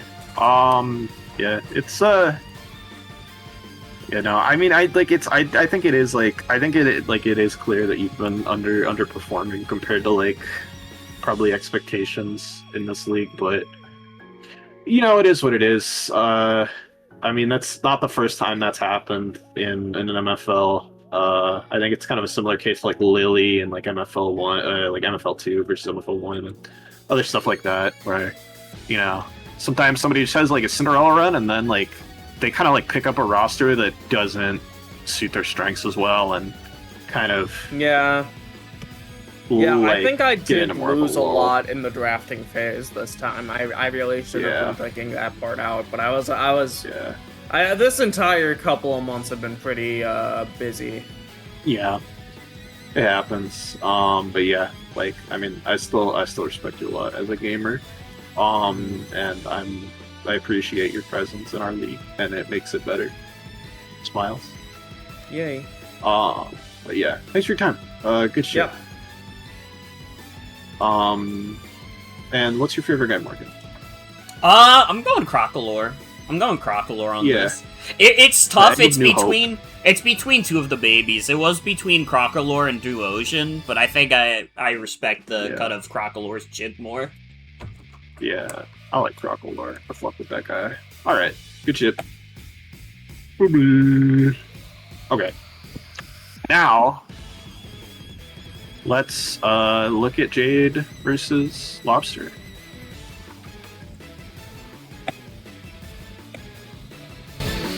Oh. But why can't I fucking click?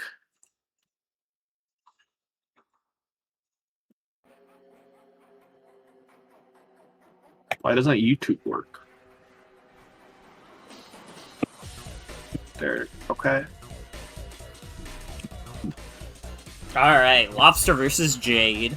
Cofagrigus lead into Bellybolt lead. Bellybolt immediately gets a Toxic off. Cofagrigus goes for Trick Room. Cofagrigus' favorite thing is to go for Trick Room and then just set up like Stealth Rock. Here's the Drowning Victim. Parting shot on the Drowning Victim. In comes Walrein, who's not really gonna give a fuck about Articuno, except that Articuno has Defog. That's not nothing. Walrein setting up sub. This Walrein loves setting up substitutes.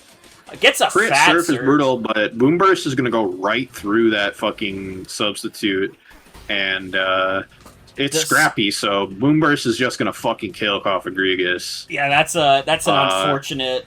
Gotta dip out the unfortunate scenario for Lobster. U-turns on Bellybolt. Bellybolt is now charged. Goes for a Volt Switch. The Electros eats it, but in comes the ghostly dad. Gets hit by a fat Zen headbutt. Holy. Belly just gonna come back in though. Gonna take a cool 35 from Stomping Tantrum. More than you want to see, so gonna kind of sack the Exploud here. Well, not quite sack. It's gonna do some good damage on the way out. Actually, it's not even gonna do damage on the way out. The Zen Headbutt is miss. gonna miss, and Boomburst is gonna take him out. That's unfortunate. But calls out the spiky shield here and doubles back into Articuno as Pig Knight enters the field. You turning out on it, getting another Intim off. The Fire Punch, -1 Fire Punch doing 31. Jesus Christ. Drain heals a nice little bit there. Getting Protect, but not really accomplishing anything with the Protect.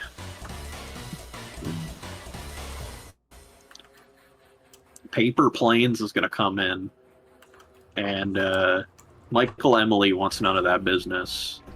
Articuno taking 45 from that.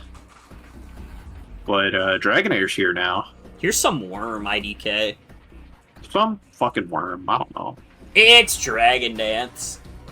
And it's Outrage. There are no fairy types here.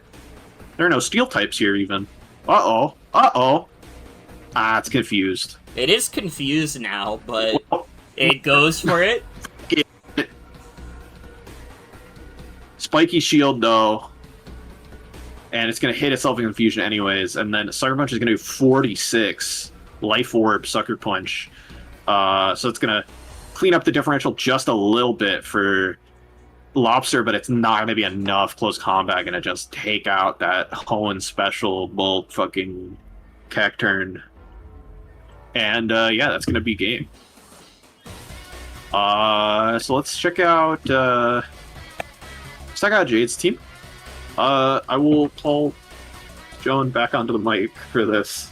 Hi, Joan. Welcome back. Hi. Yeah, so Jade was staying over at my place last week. Yeah. So this was done on a small dinky laptop, and she did fucking wonderfully.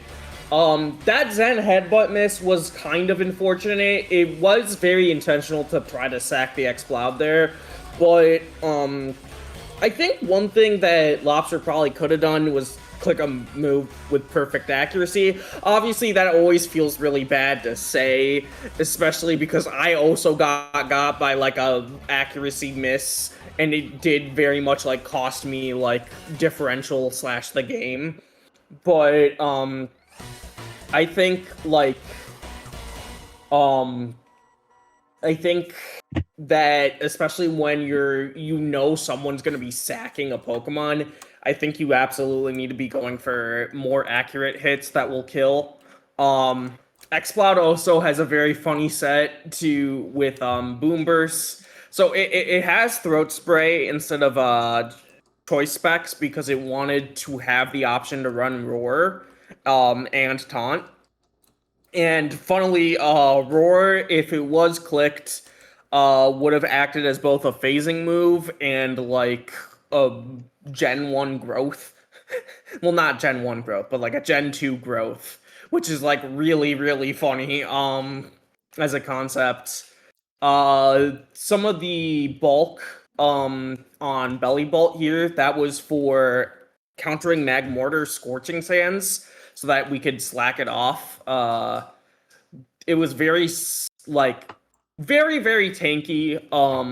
Mostly there to bait things in and click Toxic rather than actually deal damage and just be a bulky pivot with Volt Switch and heal off with like lefties and slack off.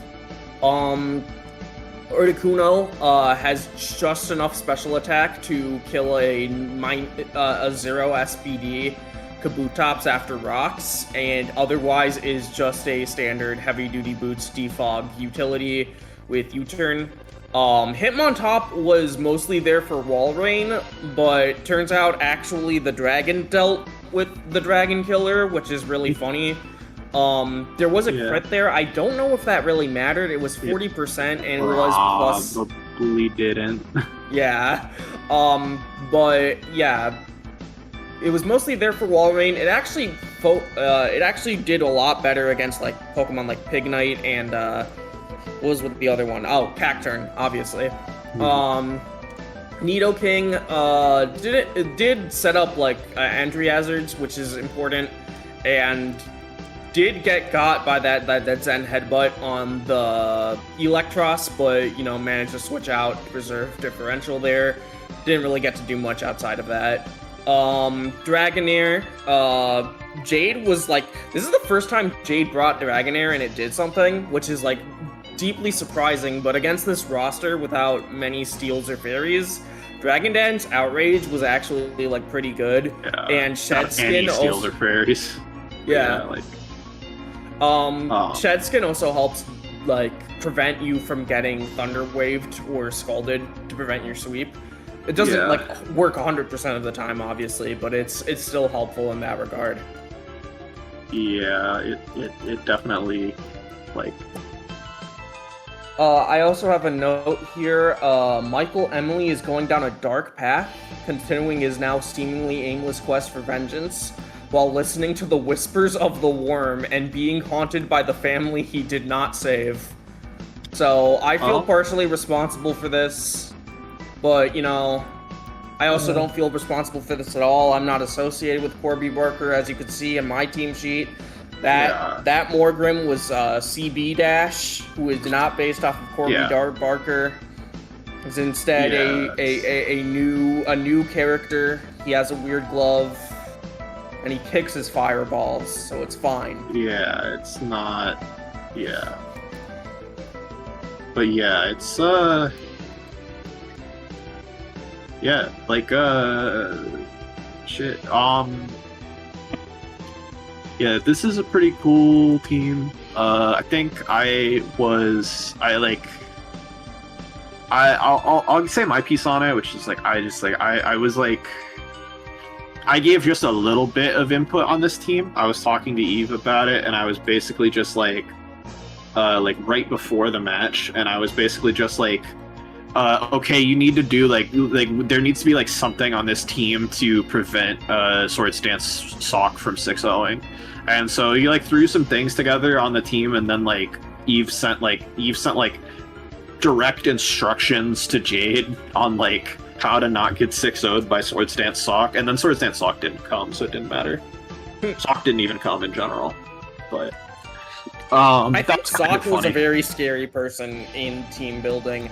I think that's partially why Nidoking came in the first place. Obviously, Nidoking has a lot of utility, but like Hitmontop with Intimidate, even like X-Cloud, like obviously you don't want to have X-Cloud in against Sock, but if you make a ballsy predict and you think they're gonna go for Sword Stance, you can roar, and then you can actually get like the boosting advantage there. So Sock was like a pressure on the team builder, and it's a sigh of relief when it didn't come, you know?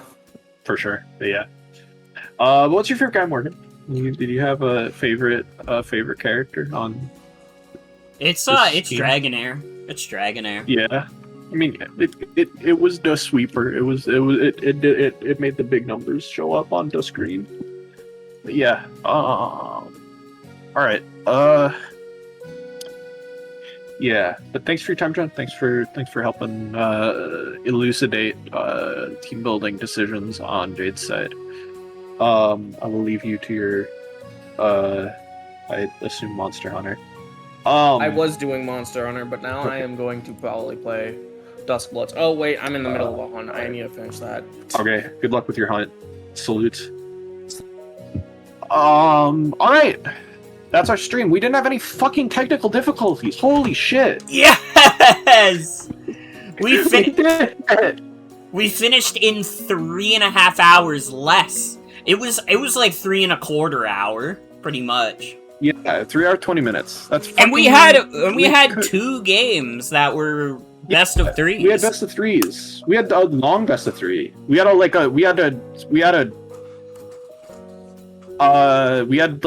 me and Belle was pretty long. Oh wait, you're right. We didn't do Lobster's team. Yeah, we gotta do Lobster team. Fuck. I'm so bad at forgetting when people aren't here. Remembering to do them. But okay, we're mostly done though. We're still mostly done. That's their team. We're still mostly done. That's their team against Toni. Fuck. You didn't see that. That didn't happen yet. Okay? We could talk about trades. That is at the start of next week. We'll talk about trades at the start of next week, in my opinion. Okay. Yeah, I think that's when it's relevant, so I think we should talk about it then, personally. I'm also not 100% sure that the trades tab of the sheet is up to date right now. Fair enough. I'm not sure if the last few trades got added to it. Anyways, it doesn't matter. I'd rather do it next week anyways, even if it is. But yeah. So nothing super fascinating in terms of the EV spreads here. AV Electros has been kind of the guy here for Lobster's teams, which is super fair because Electros is like the most AV Pokemon ever. It's so good at wearing that vest. Yeah, Cofagrigus. This is like that Cofagrigus set that's come like every time. TBH. Yeah. It's all fair. Yeah, this is just kind of like a defog pivot Silvala. This is like about as normal as like a Silvala gets, honestly. And then yeah, Pignite. This was triple punch situation with Protect 4th move. I don't know why it's Protect 4th move. I guess it's just scout stuff, but it's strange. It is up today, and you're mad at me, Faye? Okay. Oh, I didn't turn off the timers. Oh, shit. Then, yeah. Walrein, this is, like, the same Walrein that's come most of the time. I think Cacturne is... is breaking new ground, I think. Actually, no, it's not breaking new ground at all. It's the same that it was before. So it's just, like... a lot of the kind of like just slightly like tweaking kind of a lot of the same go-to sets that Lobster likes.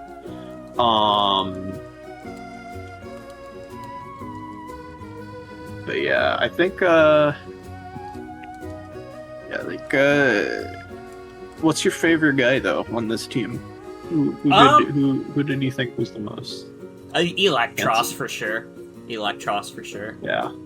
Though it did whiff that Zen headbutt. That Zen headbutt whiff was pretty bad. but I'll still give it to him. I'll still give it to him. You know, we all make mistakes. Yeah, we do all make mistakes. All right. But yeah, good shit.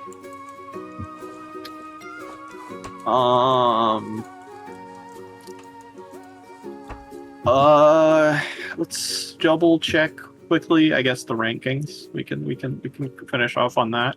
There are some people who have played an extra game now, but I don't think that many have played so far this week. I think it's just Toni's match happened. Yeah. If I remember correctly. Yeah, so we're at, yeah, me and Ribbon are sitting at 6 wins. I'm probably going to lose to Ray, and that's going to be, I'm going to stay at 6 wins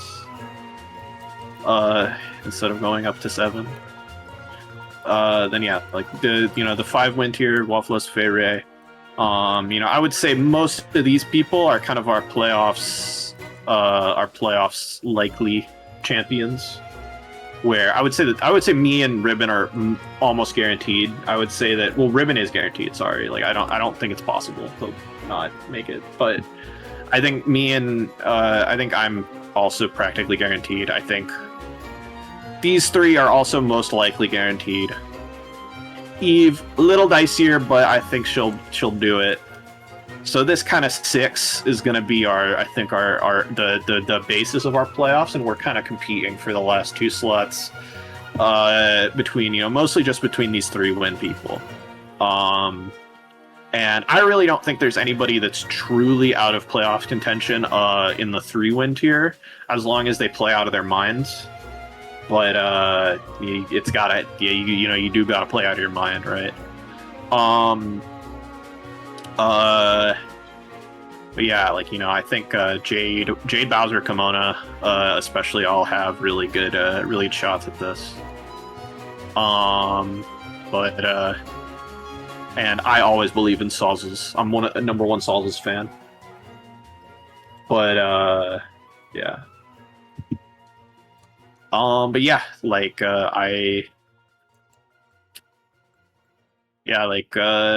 it's things are heating up. We're getting close to, we're on week 7 now. We're getting close to the end. But yeah, good shit. But smiles. Yeah. Yeah, like I think that about wraps it up. I will I'll let you do all of your duties as a streamer in terms of updating people on your schedule or whatever else you need to do your housekeeping, and yep.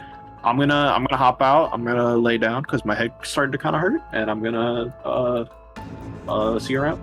Yay. Smiles.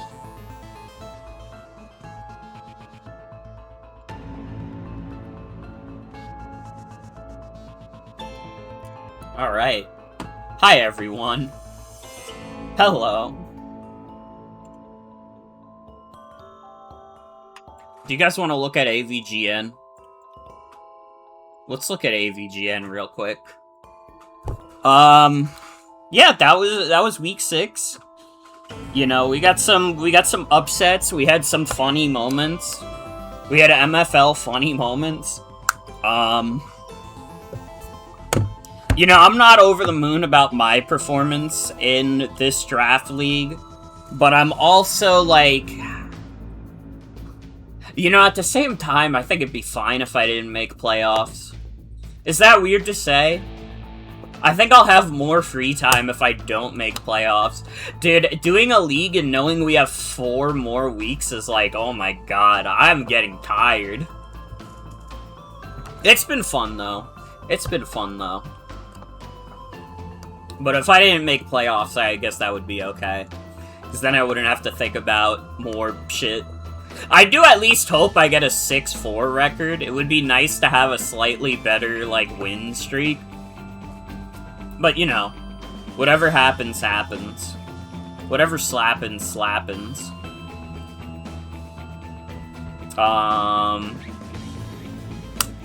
I made a typo in my stream schedule. That pisses me off. That pisses me the fuck off. Well, upcoming streams, I could put the end screen on. We're about to wrap up. No, don't turn it back on. Tomorrow, we're gonna be playing Splatoon 3. There's a summer Splatfest going on. Monday, we're going to start Pokemon Ghost Gray. Maybe. It depends on how long my match with Eve is, because I had to already ask for an extension, because I didn't realize I'd be working 8 hours on Sunday. Oops.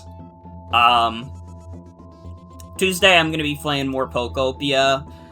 Thursday, we'll be doing the Shitmons Week 7. And then Friday, I'll be doing Sonic Racing Crossworlds, because they have the festival for the Crazy Taxi guy. You know, everybody's favorite Crazy Taxi guy. Everybody's really happy about Crazy Taxi right now. Thank you all for watching, though. I gotta be honest, dinner has not been sitting well with me. I have had some bad indigestion during this stream, so everybody send a prayer for Morgan. Thank you all for coming. Hope you have a good night and take care. Who can we raid into, by the way? I almost didn't raid into anyone. I think PIKU might be live. We might just raid into PIKU. I feel like I raid into PIKU so much these days, but it just happens. Raid into Germa? Dude, Germa does not need the viewers. That's like if I, like, gave a YouTube shout-out to, like, Mr. Beast. It's like, he doesn't give a fuck. He's already got, like, a quadrillion followers. Yeah, we're gonna raid into PIKU. PIKU is doing Retro Achievements Archipelago, and is playing Kingdom Hearts 2. So you could peep that. Yeah. Thank you all for coming. Hope you have a good night and take care. I'll see you all tomorrow for Splatoon 3. Have a good night, everybody. Take care. There, don't smile because it happened. Cry because it's over!